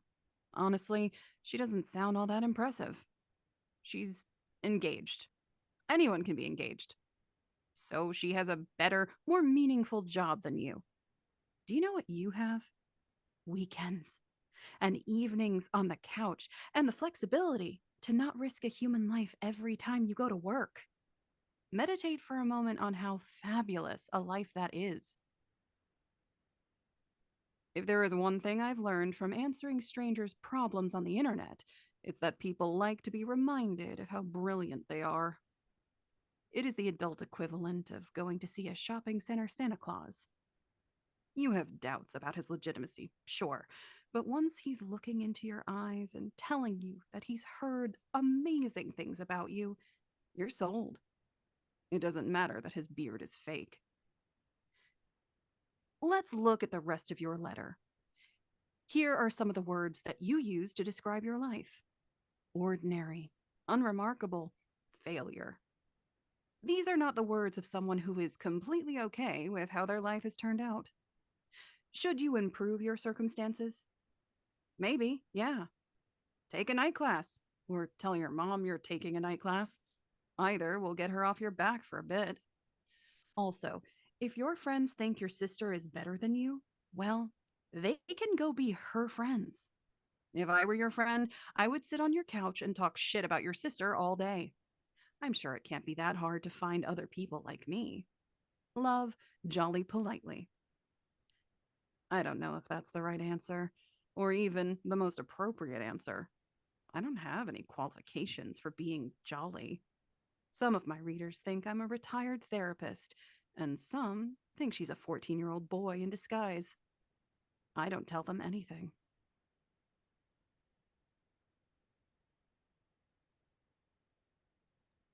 Wow. Okay. So I was Googling a word during that because right off the bat, your narration brought, or your tone brought, two things to mind. And I don't think it's the right word. I wanted to say sardonic, but I don't know if that's exactly, if I can put my finger on it. But yeah, so Thank you for the validation, Stephen. But also, there was a note of intimacy whenever you would drop your voice down. I loved it. Kind of like Stephen was telling Caleb earlier. I felt like you were talking to me, and I, because of that, I want to read that book. Oh, you should. It's a great book. Okay, so yeah, I feel like you have like a very Gossip Girl-esque, even when you said that, like a very Gossip Girl-esque tone to your voice, and I'm digging it. Okay, who wants to go first? May I? Sure. Okay. So Ashley, I can't see you, so I think this is actually going to be really an interesting way to try to give a piece of direction. The beginning is the letter and the end doesn't have the letter. That's clear. What I'd like you to try is this. Imagine that you have glasses set down on the edge of your nose. You're presenting this piece on stage, and you've been told by the director to please work your eyebrows, right? Grab us about a paragraph or so before you put the letter down and read at least into the beginning of once you've put the letter down, knowing that you are standing in front of a live audience and you're being lit in such a way that we're going to see the eyebrow quirks commenting on what it is that you're saying. Okay.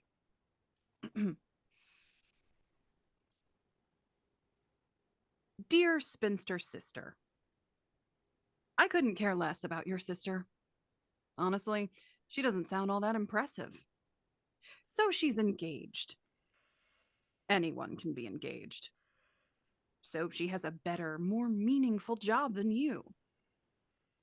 Do you know what you have? Weekends and evenings on the couch and flexibility to not risk a human life every time you go to work. Meditate for a moment on how fabulous life is. If there's one thing I've learned from answering strangers' problems on the internet, it's that people like to be reminded of how brilliant they are. It is the adult equivalent of going to see a shopping center Santa Claus. You have doubts. Okay, let's hold there for a minute. We're going to back up a sentence, and when you hit brilliant, drop, take that down. How land on brilliant, underline that word, and just give us like the sentences around that. Okay.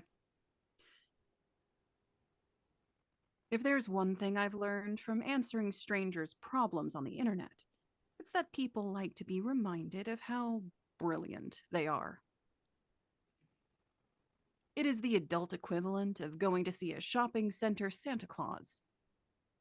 You have doubts about his legitimacy, sure, but once he's looking into your eyes and telling you that he's heard amazing things about you, you're sold. It doesn't matter that his beard is fake. So do you hear what's going on? So for you, you are tasting these very delicious words. You are Christina Ricci in the opposite of sex. You are utterly, that I think that's actually the best comparison to what I hear you achieving here. And you have this power and you can do it there in your face with these things. And I'm saying that without being able to see you here because it is coming across in how you sound. That makes me so happy. Oh, thank you. All right, who's next? Finley? I love that, Stephen. That was genius bit of direction there. Hi, Ashley. It's nice to meet you. Really nice job. Really, really nice job. I think, like, clearly your sense of humor is right with this material. You've got the grasp on it, and you're capturing that incredibly well. I think the one thing that I would like a little bit more of is to hear the experience in the response that you're giving, if that makes sense. Why these advice columnists or whatever, why they're successful is not just because they have a pithy reply or they, can get to the punchline. It's also because it's coming from a lived experience. Does that make sense?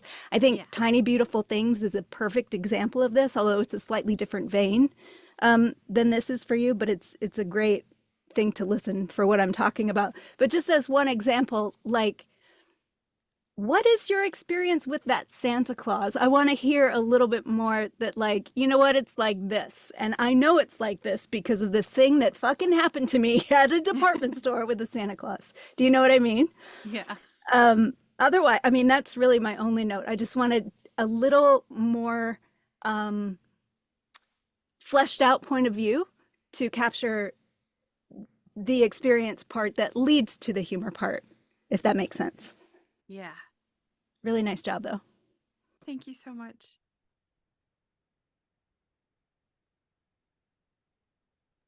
I don't really have anything I can add. I thought the notes were for it. It was a very good read.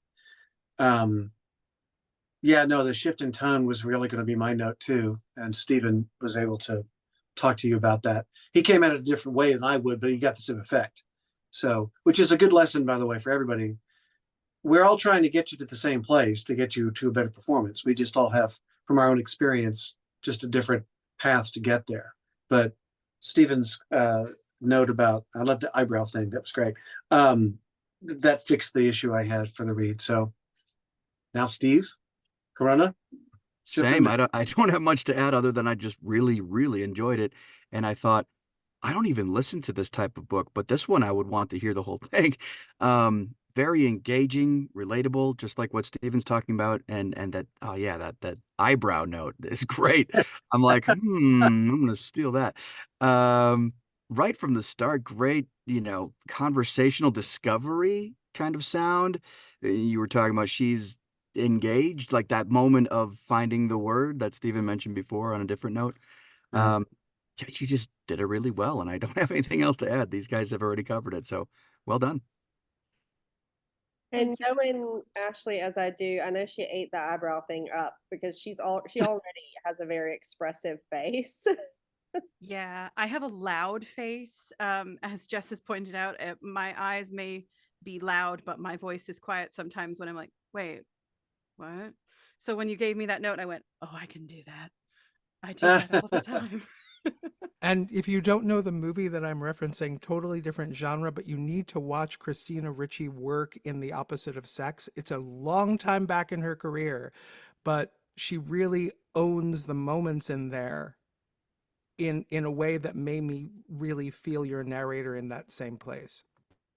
I will be adding that to my watch for tomorrow because I watch a lot of Christina Ricci and my brain went, I know this movie, but I don't remember this movie. And now I must. Oh, thank you all so much. Yeah, well done. Okay, so it looks like RJ is next. Where did he go? Is he in? I'm here. Oh, there you are. Yeah. I'm sorry, I took cold meds. I'm cold meds before this, and if you can't tell, I've got brain fog or something. Go ahead, Rob, whenever you're ready. Okay. So this is a book I haven't read, but I'm going to cold call it. So I'm using you to further my financial means. So I apologize for being mercenary about this. This is an action scene. Olaf held his axe to his side, his shield in front of him. His knees bent as he constantly shifted weight from one foot to the next, ready to move at any moment. The man before him wore only a faded tunic and loose-fitting trousers, armed with a spear and shield. From the way he held his spear, it was easy to see he was not an experienced warrior. The young man stood rooted to the spot, his legs stiff like the roots of a tree, while he waited for a weakness in Olaf's defense. Even though Olaf was a farmer, he had been a warrior once. He had felt the crush of the shield wall and the hot spray of blood as his enemies died around him. "Come on, boy! You going to attack or wait for me to die of old age?" Olaf provoked the young man. "You scared of an old farmer?" The young man screamed as he attacked, aiming high with a lightning-fast spear thrust. Olaf ducked low behind his shield, not having enough time to lift it. At the same moment, he lunged forward into his oncoming attacker, punching out with his shield as soon as they collided. The reverberating sound startled the cows as they grazed in the nearby field. Birds scattered from the barley they had been feeding on, screaming their discontent at being interrupted. The young man grunted as the air was knocked out of his lungs and was sent sprawling backwards. Olaf smiled as he watched his nephew lying on the ground, gasping for air like a fish out of water. The boy lacked skill, but he was fast. He could be a fine warrior, as his father had been. Bjorn had been a great warrior, the champion of Jarl Thorgils, the Jarl Olaf had once served and who ruled these lands. His nephew, Ulf, Bjorn's son, looked a lot like his father, but he was not as tall or as wide. He was still young, though, only 16 or 17 winters. He would grow some more. "Thor's balls, boy! Enough!" Olaf roared as Ulf attacked again. He deftly stepped aside, using his shield to deflect Ulf's spear jab. Olaf kicked Ulf in his exposed side, sending him sprawling to the ground again. Before Ulf could get up, Olaf planted his foot in his back, pressing him to the ground. Ulf tried to twist and turn, hoping to free himself, but was not strong enough. The more he tried, the harder Olaf pressed. Eventually, Ulf gave up and just lay there, panting like a dog in the summer's heat. His anger and energy burned out. Although Olaf knew it would return, it always did. "Good boy." Olaf removed his foot. "Let's get cleaned up for dinner before your aunt flays us both." At least he kept hold of his spear this time, Olaf thought, as he watched Ulf pick himself up from the ground and walk to the stream which ran close to their farm. "Almost skewered you there." Olaf turned to the worried voice of his wife, Brynhuld, who had been watching from the doorway of the longhouse. "Not even close," he lied, examining the edge of his axe instead of looking at his wife. "Don't like you using real weapons." "Makes it more realistic," Olaf replied. "And if you don't manage to get out of the way in time?" She crossed her arms as she stared at her husband. Olaf only shrugged, not wanting to have this argument again. "He won't mean to hurt you, but accidents happen," she said, softening her voice. "Maybe it's time we let him go on his own path. I don't think being here is doing him any good. We've played our part since he lost his father," Brynhild said, walking over to comfort her husband. He was a good man, but he was blinded by his devotion to his brother. Still, Olaf said nothing, preferring to watch their daughters chase butterflies in the tall grass than face his wife. "He's old enough to go raiding. Perhaps the Jarl will take him on," Brynhild said as she got to her husband. She didn't want the boy to go, but she knew he was unhappy on the farm. She also worried about his temper. He was as unpredictable as the weather, calm one moment and then a raging thunderstorm the next. Brynhild didn't want their girls to have to grow up tiptoeing around him, never quite sure how he might react to things. And that's about 5 minutes, I think. 4.5, according to my timer. Oh, that's all right. We'll forgive you. Sorry. Okay, let's go, Sean. Well, first of all, really annoying that when you put a British accent on a story like that, it's brilliant. I hate that part. I'll try not to put a British accent on it again. It was great. It was great. You've got now this is a question about accent too. You were talking about this earlier before we got revved up about your particular accent. Does the accent that you naturally have, does it play to that scene? Because as an American hearing that whole scene with that Yorkshire kind of sound, I guess that's Yorkshire. made it comedic to me. Now, so the intent I have to ask you is the intent of the scene comedic? No, so it goes from like you think they're two enemies fighting, and then it's revealed when it's he lands on his back, and it reveals he's training his nephew, who's not Right. particularly good at fighting. So And I tried to lighten the mood Right. there. No, the challenge becomes, as we all know, people judge you by your accent, whatever it is. Okay. And when you're picking an accent for, like in this, a fantasy piece, right? Having tools in your toolbox to choose from is important. See, for me as an American, I mean, I loved the scene. The read was great. The storyline was good. I mean, now I can quibble about bits and pieces, but I just want to talk about something more broad about making a bigger choice. So think about doing that scene in an RP. How would that sound? Right. What was the effect of that? Or from someone from Cornwall, or someone from the East End, or from Northern Ireland. I think it's important when you have a piece that you're going to do in accent like that, that you really think through, or talk with the rights holder. I mean, what are your options? So if you have, I mean, if this is your center, if that's the one accent you've got, then fine. You go with that. You've been chosen for that. But I'm from Oklahoma, and they beat that accent out of me in acting school. Now I can still do it. It's just a tool in the toolbox. So my note, and there, I don't, just like I said, for me as an American, the whole scene was funny. Now, granted, at the end, when there was, it's all right, Dave, it's all right. It's sort of, I've got the wrong trousers on, grommets. And so I guess my only question is, just artistically, just think through, is that the right accent for the piece? Or maybe you break it up so that, the narrative voice is different from that. In other words, how would that sound if you gave the narrative voice a different accent than the characters in the dialogue? Yeah. It will have an effect. So I recently did an Agatha Christie piece called The Mystery on the Blue Train, one of her very early works with Hercule Poirot. So I had a long discussion with the rights holder. Now, obviously, when he's ducking in his French accent, or Belgium, whatever.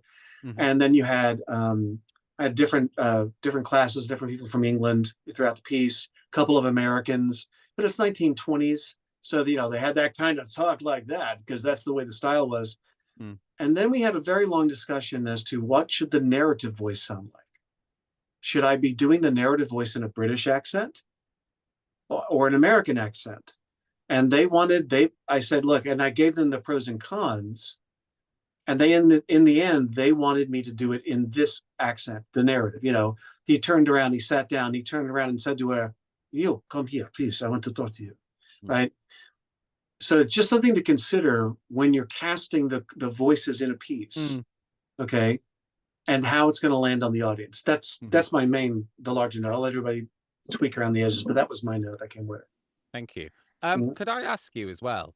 Yeah. Because I've done like Norse fantasy and history before, and they've wanted me to do a Northern English accent.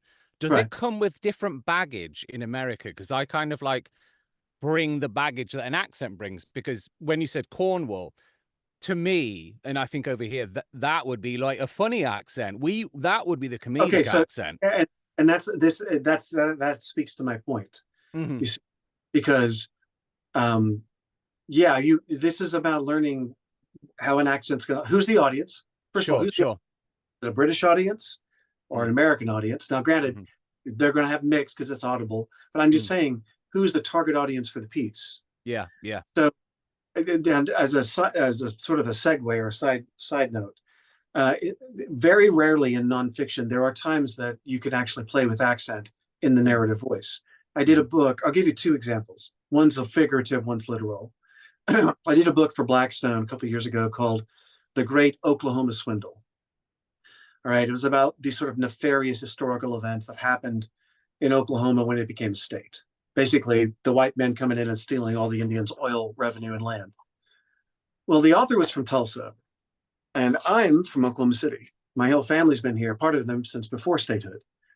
And so I went to the author and the rights holder, and I said, I think this might sound better if I give it a bit of a slight Okie accent. I think the way the writing is and the feel for the piece. And they said, okay. And I felt it was a good choice. So that's literal. Maybe I might, let's say I'm doing a book. I used this morning in a class about the history of ocean surfing in America. It might be a good idea to add a sort of a California surfer dude kind of a sound, because if you're really into surfing, that voice, I sound like one of your tribe, as it were. Sure. So it's about picking the right voices in relation to the audience on the end. So you're right. So maybe in England, having a Cornwall accent would sound silly, and maybe give a character in there a Cornwall accent to make them comedic. So just as an American, the way the Yorkshire accent lands on me, cool, felt a little, and not to say it was wrong. I still had a great time in the read. It's just something to consider. Yeah, so definitely. Maybe, thank you. You know, so yeah, and so maybe, you know, I don't like in that moment as an American, the whole scene had sort of a funny thing. It didn't feel serious. Right. It felt comedic. Yeah, fair. Thank you. Okay. I would love to piggyback on that because this is so fascinating to me. I totally agree with everything that Sean said. And I think that I wanted to give the same or a similar note just from a slightly different perspective, because it didn't really occur to me that it could be about the accent choice or the dialect choice until Sean said that. To me, it was more kind of about the quality that your narrator had. There was a very kind of sports commentator vibe to it. And this may be related to accent. So that's fascinating to me. Your character work was so great. Thank you. Really, really, really, really great. I wanted a little bit more of a character from that narrator, if that makes sense. And kind of all of the action had the same sort of commentary tone to it. Right. So an action scene, for me, sometimes it helps to kind of score it a little bit, to pick the pieces that are like at an 8 or a 10, and then kind of number the other elements so that removing his foot from his back doesn't have the same kind of intensity as the first attack, if that makes sense. It's just so interesting. And I just wanted to know, because it sounds kind of third person omniscient the way that you're doing it. And I just wondered if there's anything in the writing that kind of indicates that the narrator has a favorite in the fight. Do you know what I mean? Yeah. It sounds like Olaf is the favorite. Yeah. So I just wanted to hear that a little bit more. So it's interesting, either just like that sort of commentator quality versus the accent, if that would have been taken care of if you went at it with an RP or something else like that. Yeah. I really enjoyed it though. The character work was wonderful. Thank you. Thanks. Yeah.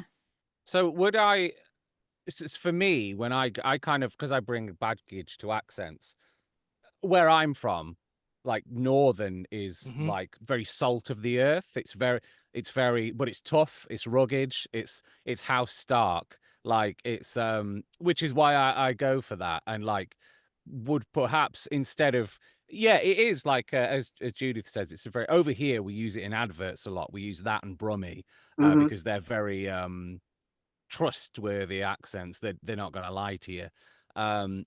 So would it maybe be a choice to go more into the Yorkshire with the narrative, the prose, not the dialogue? Because then they're still, the characters still have the salt of the earth, trustworthy Yorkshire farmer accent, but then when you're narrating the dialogue, as I've done in a previous North fantasy, I've put on the stronger Northern accent as well. Perhaps. Like I'm not qualified to make that call, but you are right. The majority, when I listen to TV ads over there, you're right. It's the most trusted one. So I just raised the point as a general, more of an artistic idea. Yeah. Oh, definitely. Yeah. Okay. Yeah. Can I give you homework? Yeah. All right. So and it's really nice to meet you, Rob. Nice to meet you too. And often when I hear someone for the first time, I'll hear what other narrators would I cast, who would they be up for the same roles as, and who would I pair them with? And as far as up for the same roles, and you'll want to listen to this person in both in British and American, Tim Campbell, who actually is LA based and and an opera singer, but he has some very similar textures to what you're doing. So he would be an interesting person to listen to sort of just get a sense of what he's playing with. Two other things that are more homework assignments than anything else, and this one came up when Sean said Cornwall.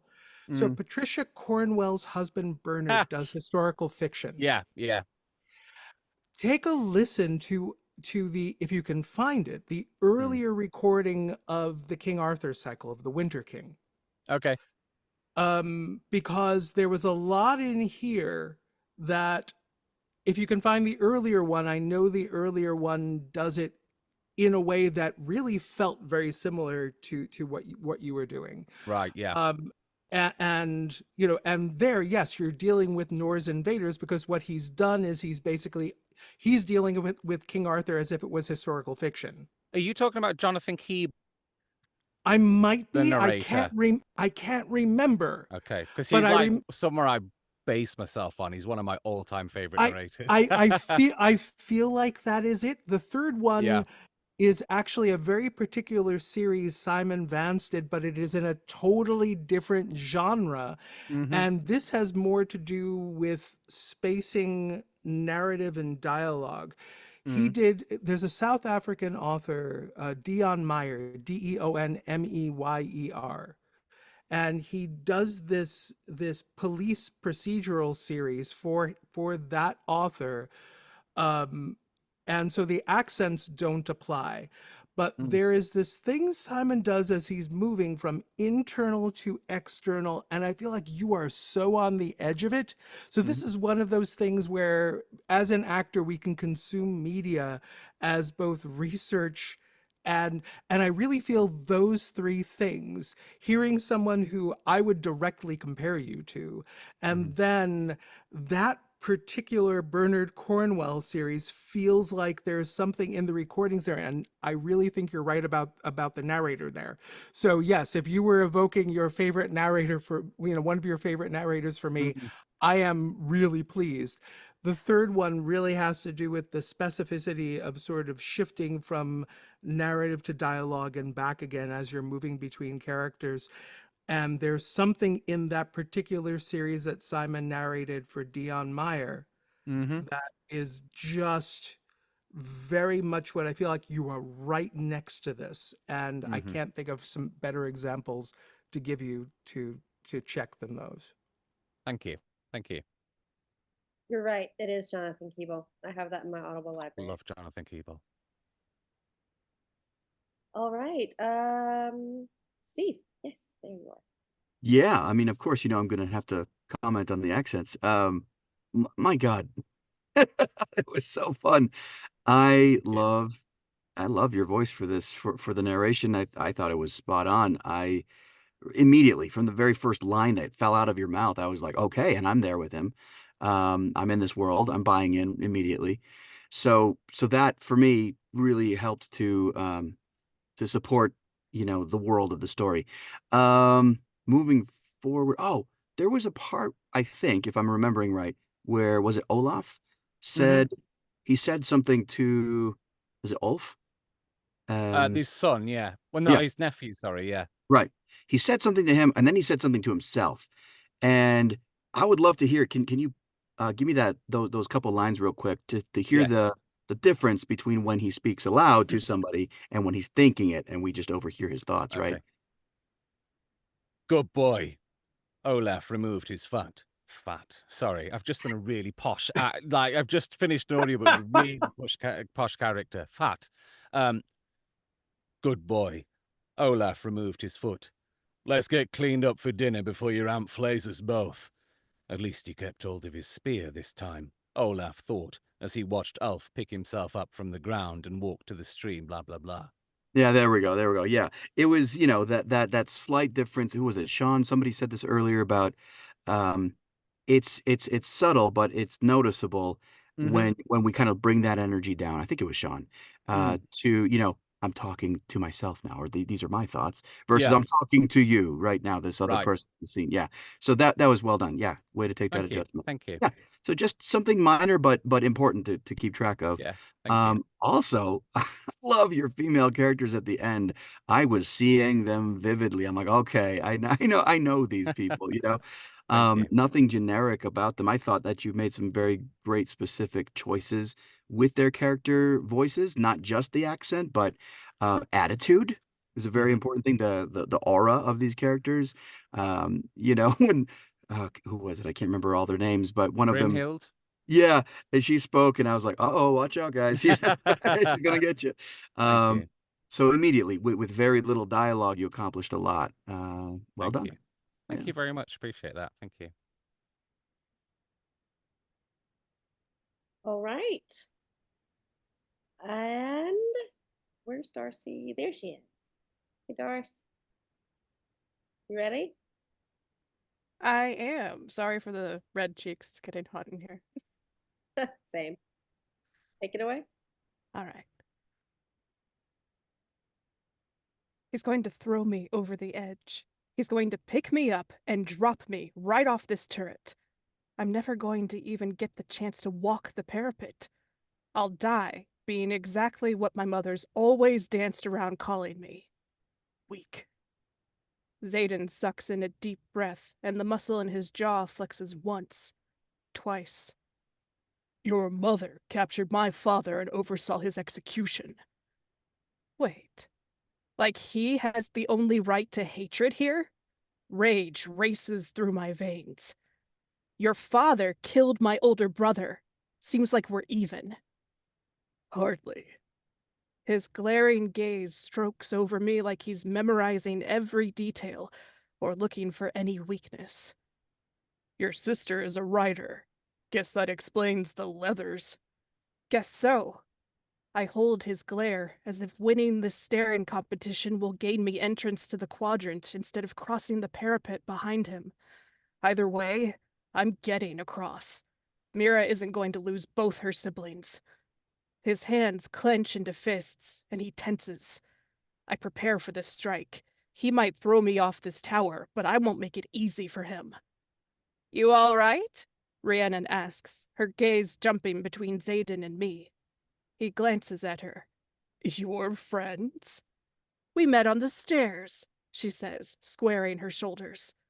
He looks down, noting our mismatched shoes and arches a brow. His hands relax. Interesting. Are you going to kill me? I lift my chin another inch. His gaze clashes with mine as the sky opens and rain falls in a deluge, soaking my hair, my leathers, and the stones around us in seconds.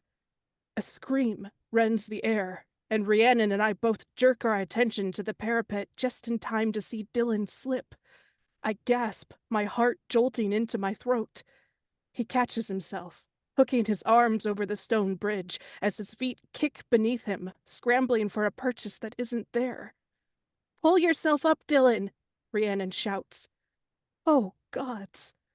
My hand flies to cover my mouth, but he loses his grip on the water-slick stone and falls, disappearing from view.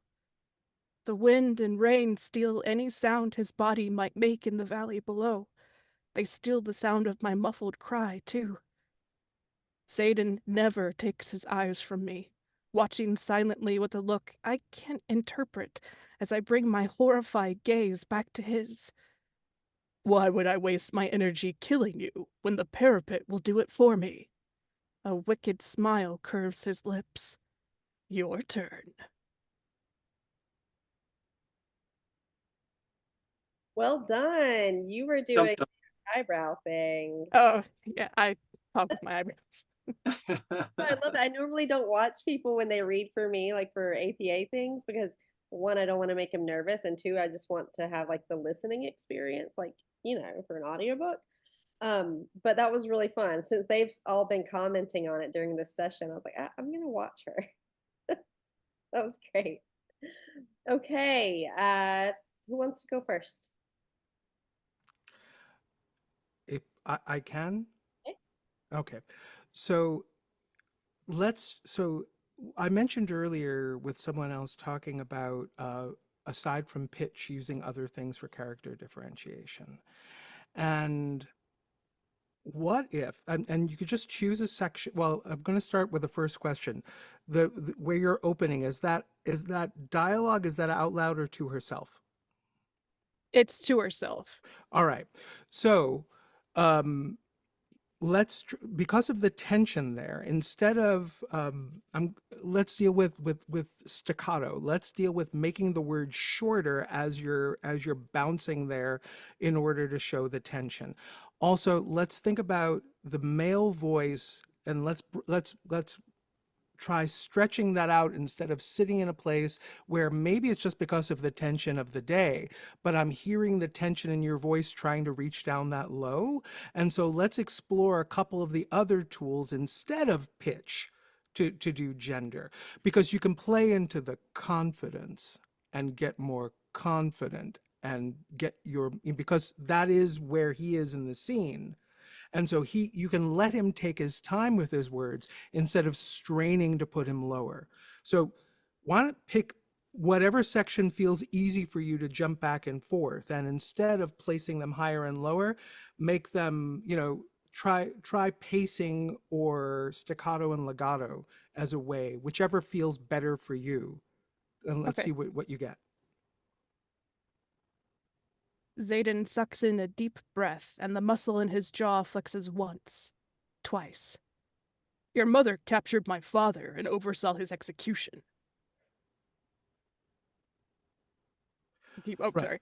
Yeah, no. And so, yeah, and let's do a little bit of it, and let's actually do that more. I mean, let's overplay it here, because if we have to pull it back in, we can. But this is that thing where we might have stepped out of a session, and we're going to experiment and see how far you can go. So really stretch it out. Eat this. Give me an eat the scenery. You are making this last as long as possible.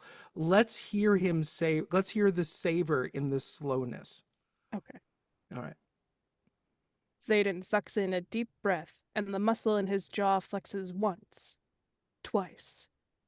Your mother captured my father and oversaw his execution. Wait. Like he has the only right to hatred here? Rage races through my veins. Your father killed my older brother. Seems like we're even.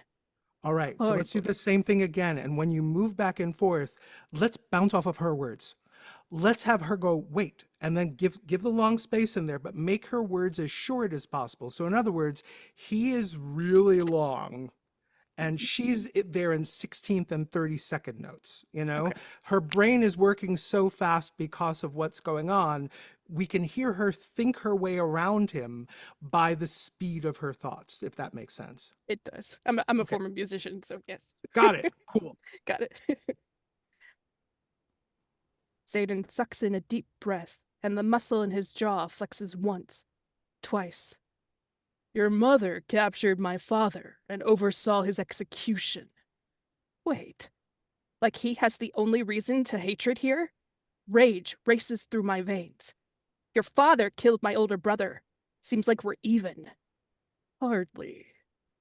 His glaring gaze strokes over me like he's memorizing every detail or looking for any weakness.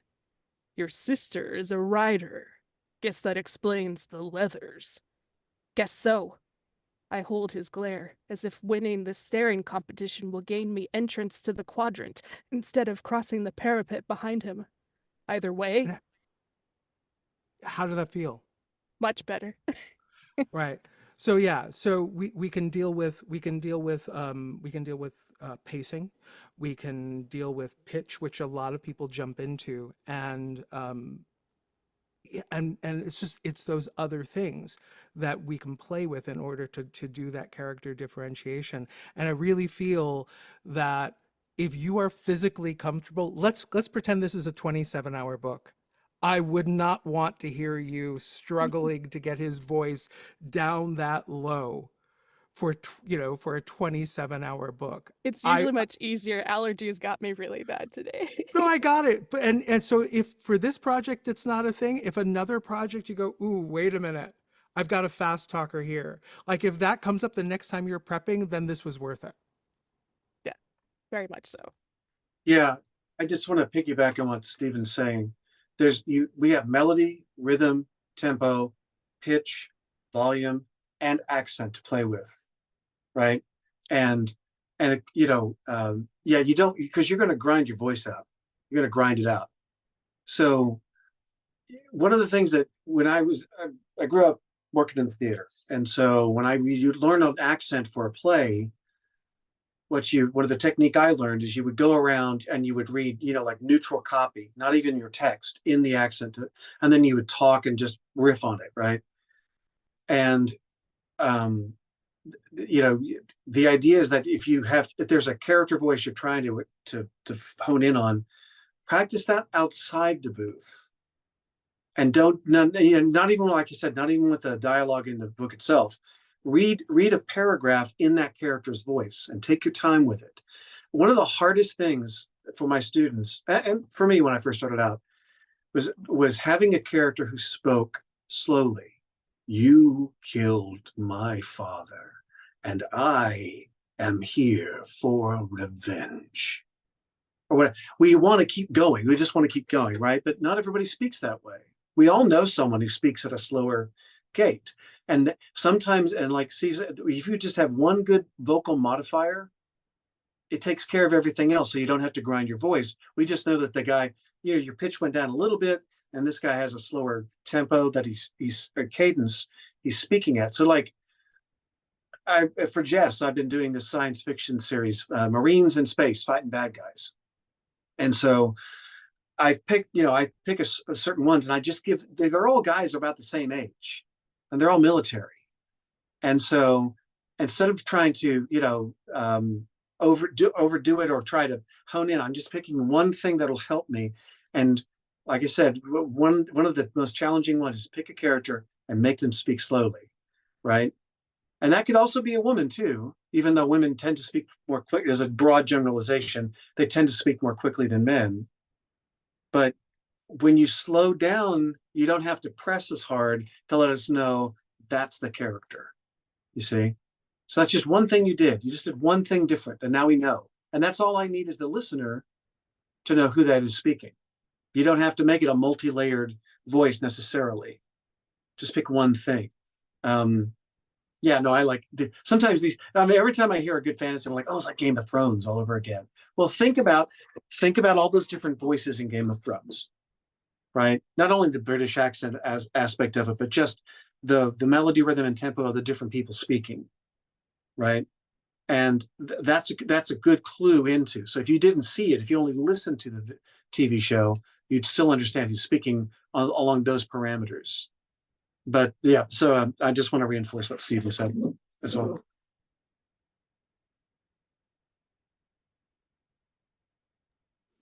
Did you have something, Steve? Sorry, Jess. Go for yes, it. just to Sean's point, real quick. It was, I think, the last line, maybe at least the last line of dialogue, where he says "your turn." Right? I thought you really nailed that beautifully, and I think that speaks to what Sean is talking about with tempo possibly being one of the things that you might use as a defining characteristic for that character. That way, you might not have to bring his voice down so low, but just by slowing him down, he sounds menacing as it is, right? So that might be one of those things. And so anyway, I was just saying that I think you did that already really well on that line. And now if you take what you did there and apply it earlier to his dialogue, just play with that and see what that does. I think that would enhance what you already got going. So well done. That's all I had. These guys already got everything else covered. Well done. Hi, Darcy. How are you? Good to see you. This is nice. The intensity is there. The storytelling is there. I think what I would love a little bit more of is a distinction between the narrative and the dialogue. Because this is first person, all of that first person narration is basically like internal thoughts, right? And I just wanted to hear them a little bit more internally, I think. Part of it is what Sean was talking about before with attributions being kind of lower and different that way from the dialogue. But in the first person, in this case, it's like we hear her entire thought process happening, right? And I thought what Stephen was getting at with you with her quick processing and all of that, I think if you take that a little bit more internal and have more of an element of discovering in the moment, what is it like, even with the first part, if we can just take the first few sentences about he's going to throw me off this bridge or whatever it is, I wanted kind of just the realization of like, oh, this is what's going to happen. And more of an internal like realization or discovery than a let me tell you what's about to happen listener. Does that make sense? So if you would, just like the first 2 or 3 sentences as more just like a gut punch realization inside for me. Yeah. He's going to throw me over the edge. He's going to pick me up and drop me right off this turret. I'm never even going to get the chance to walk the parapet. Yeah. How did that feel? Do you feel the difference? Yeah. Like it gave me chills because I was like, oh shit, this is happening, rather than, okay, she's going to tell me about this thing that's about to happen. It's like, no, I'm now I'm in there with you. I think a couple of other places that you could maybe look at this a little more as like when the rain happens, because it's like, oh, and now it's raining. And a good place for dynamics, I think, is just to experience the rain. What does it feel like to you? Because then it comes back later with the wet, slick thing affecting his grip or whatever. Do you know what I mean?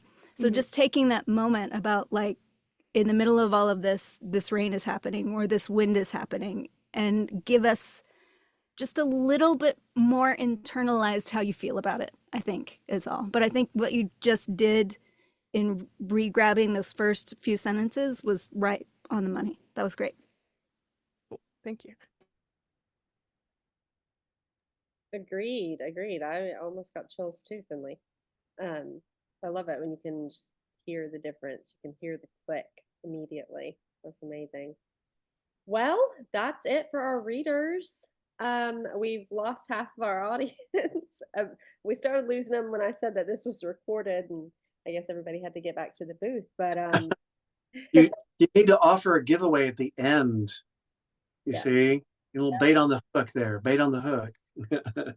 Special audition or something. Yeah, there you go. But for those of you loyal Legionnaires and narrators who stayed, what do you have for us? Do y'all have any quick comments or quick questions? I know we've just passed 2 hours, so I don't want to keep everybody too long, but I did promise that if y'all took notes, we could hear some things quickly. So anybody have anything? Were y'all right there on the edge of your seat following this along? And did it feel like you were getting the direction as well? Can you apply what you heard to maybe the project that you're working on or something like that? Oh, hey, Sarah, go ahead. Hey, it was really great to hear everybody's take, everybody's different direction, everybody's reads. And I think it's really interesting and fascinating to have a multitude of directors giving their perspective and feedback. And I think one of the Stevens, Cohen maybe, said like everybody's doing their own, or maybe it was Sean, and like everyone's coming at it from their own perspective of what works. And like different things work for different people, but it's just so interesting to hear everybody's take on how to approach material and to get deeper into it, and the points where people align and we're like, oh yeah, I was going to give that direction too, and finding different ways to give direction to bring out different layers in the narration. So I took lots of notes also to apply to my own stuff. So thank you for that. Good. Yeah, exactly. So cool deal. I'm glad you got a lot out of that. I know I did, and I don't even have anywhere to like put this information. Well, not like directly applicable to a book I'm narrating or anything like that, but definitely squirreling that away in case I can pull a tidbit out at some point and help somebody on one of our projects. So, and I believe that was Sean that said that they're all trying to get you to the same place, but from different directions. Oh, and just like we were talking about in one of the sessions, I think yesterday, we were talking about how to choose who to coach with. And the thing that someone said, you have to realize is that everybody has different approaches. Everybody has different methods, different examples, different, teaching philosophies, and that's not going to click. All of them aren't going to click with you. So, find the person whose communication style fits your own, and that kind of thing. So, hey, Justin. There we go. Had to find the unmute button. And maybe this is obviously the point of having all these different people on the panel, because they each have their own different style. But this was super invaluable to see the different things that different people say and the way that they do it. It's just invaluable learning just from hearing people go through this. So thank you so much for doing this. This was amazing. Just absolutely invaluable. I'm glad to hear it. Hey, Maria.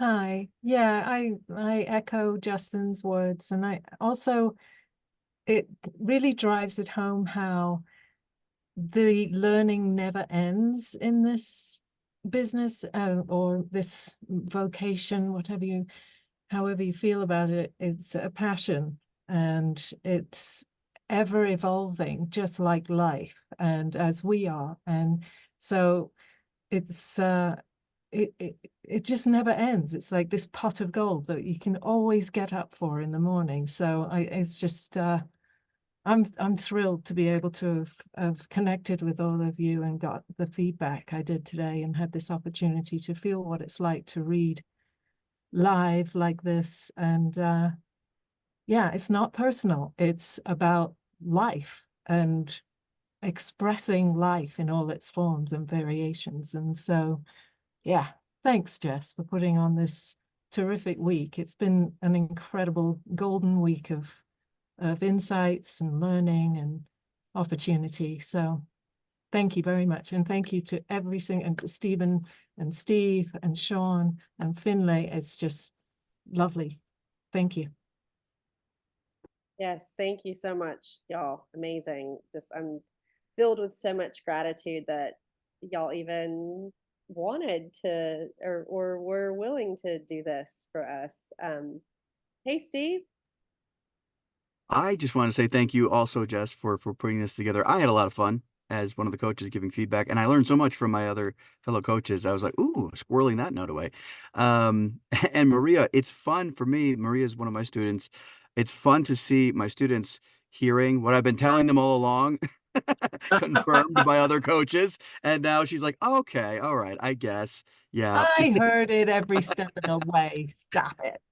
I told you, you're good at this. I've been telling you for more than, what, 2 years now. So anyway, thank you, coaches, for reaffirming what I've been telling her all along. It's nice to see that. And next time won't be her first time, so maybe it'll be a little bit easier. One thing that I want to point out, though, based on something Maria said about always learning and that kind of thing, coaches, y'all are still learning, right? Can you confirm that for everyone in here? Just because you were, the coach or the director in this particular session, or in, you're the director in any session, doesn't mean that you know everything. You don't, guys, y'all don't get, and this is like a life thing too, but you don't get to a point where like, oh yeah, I've made it, I know everything, I can only teach from here on out. That's not real.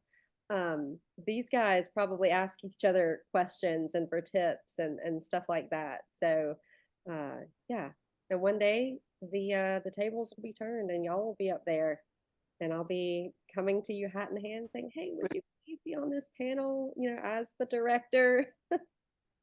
So yeah, anyway, thank y'all so much. I will let you go and enjoy the rest of your Thursday. I know it's probably supper time for some of y'all, and really just, you have the gratitude of an empress today. So and all week. So It's been fun. It's been fun. it has. Right. Yeah. Bye, everybody.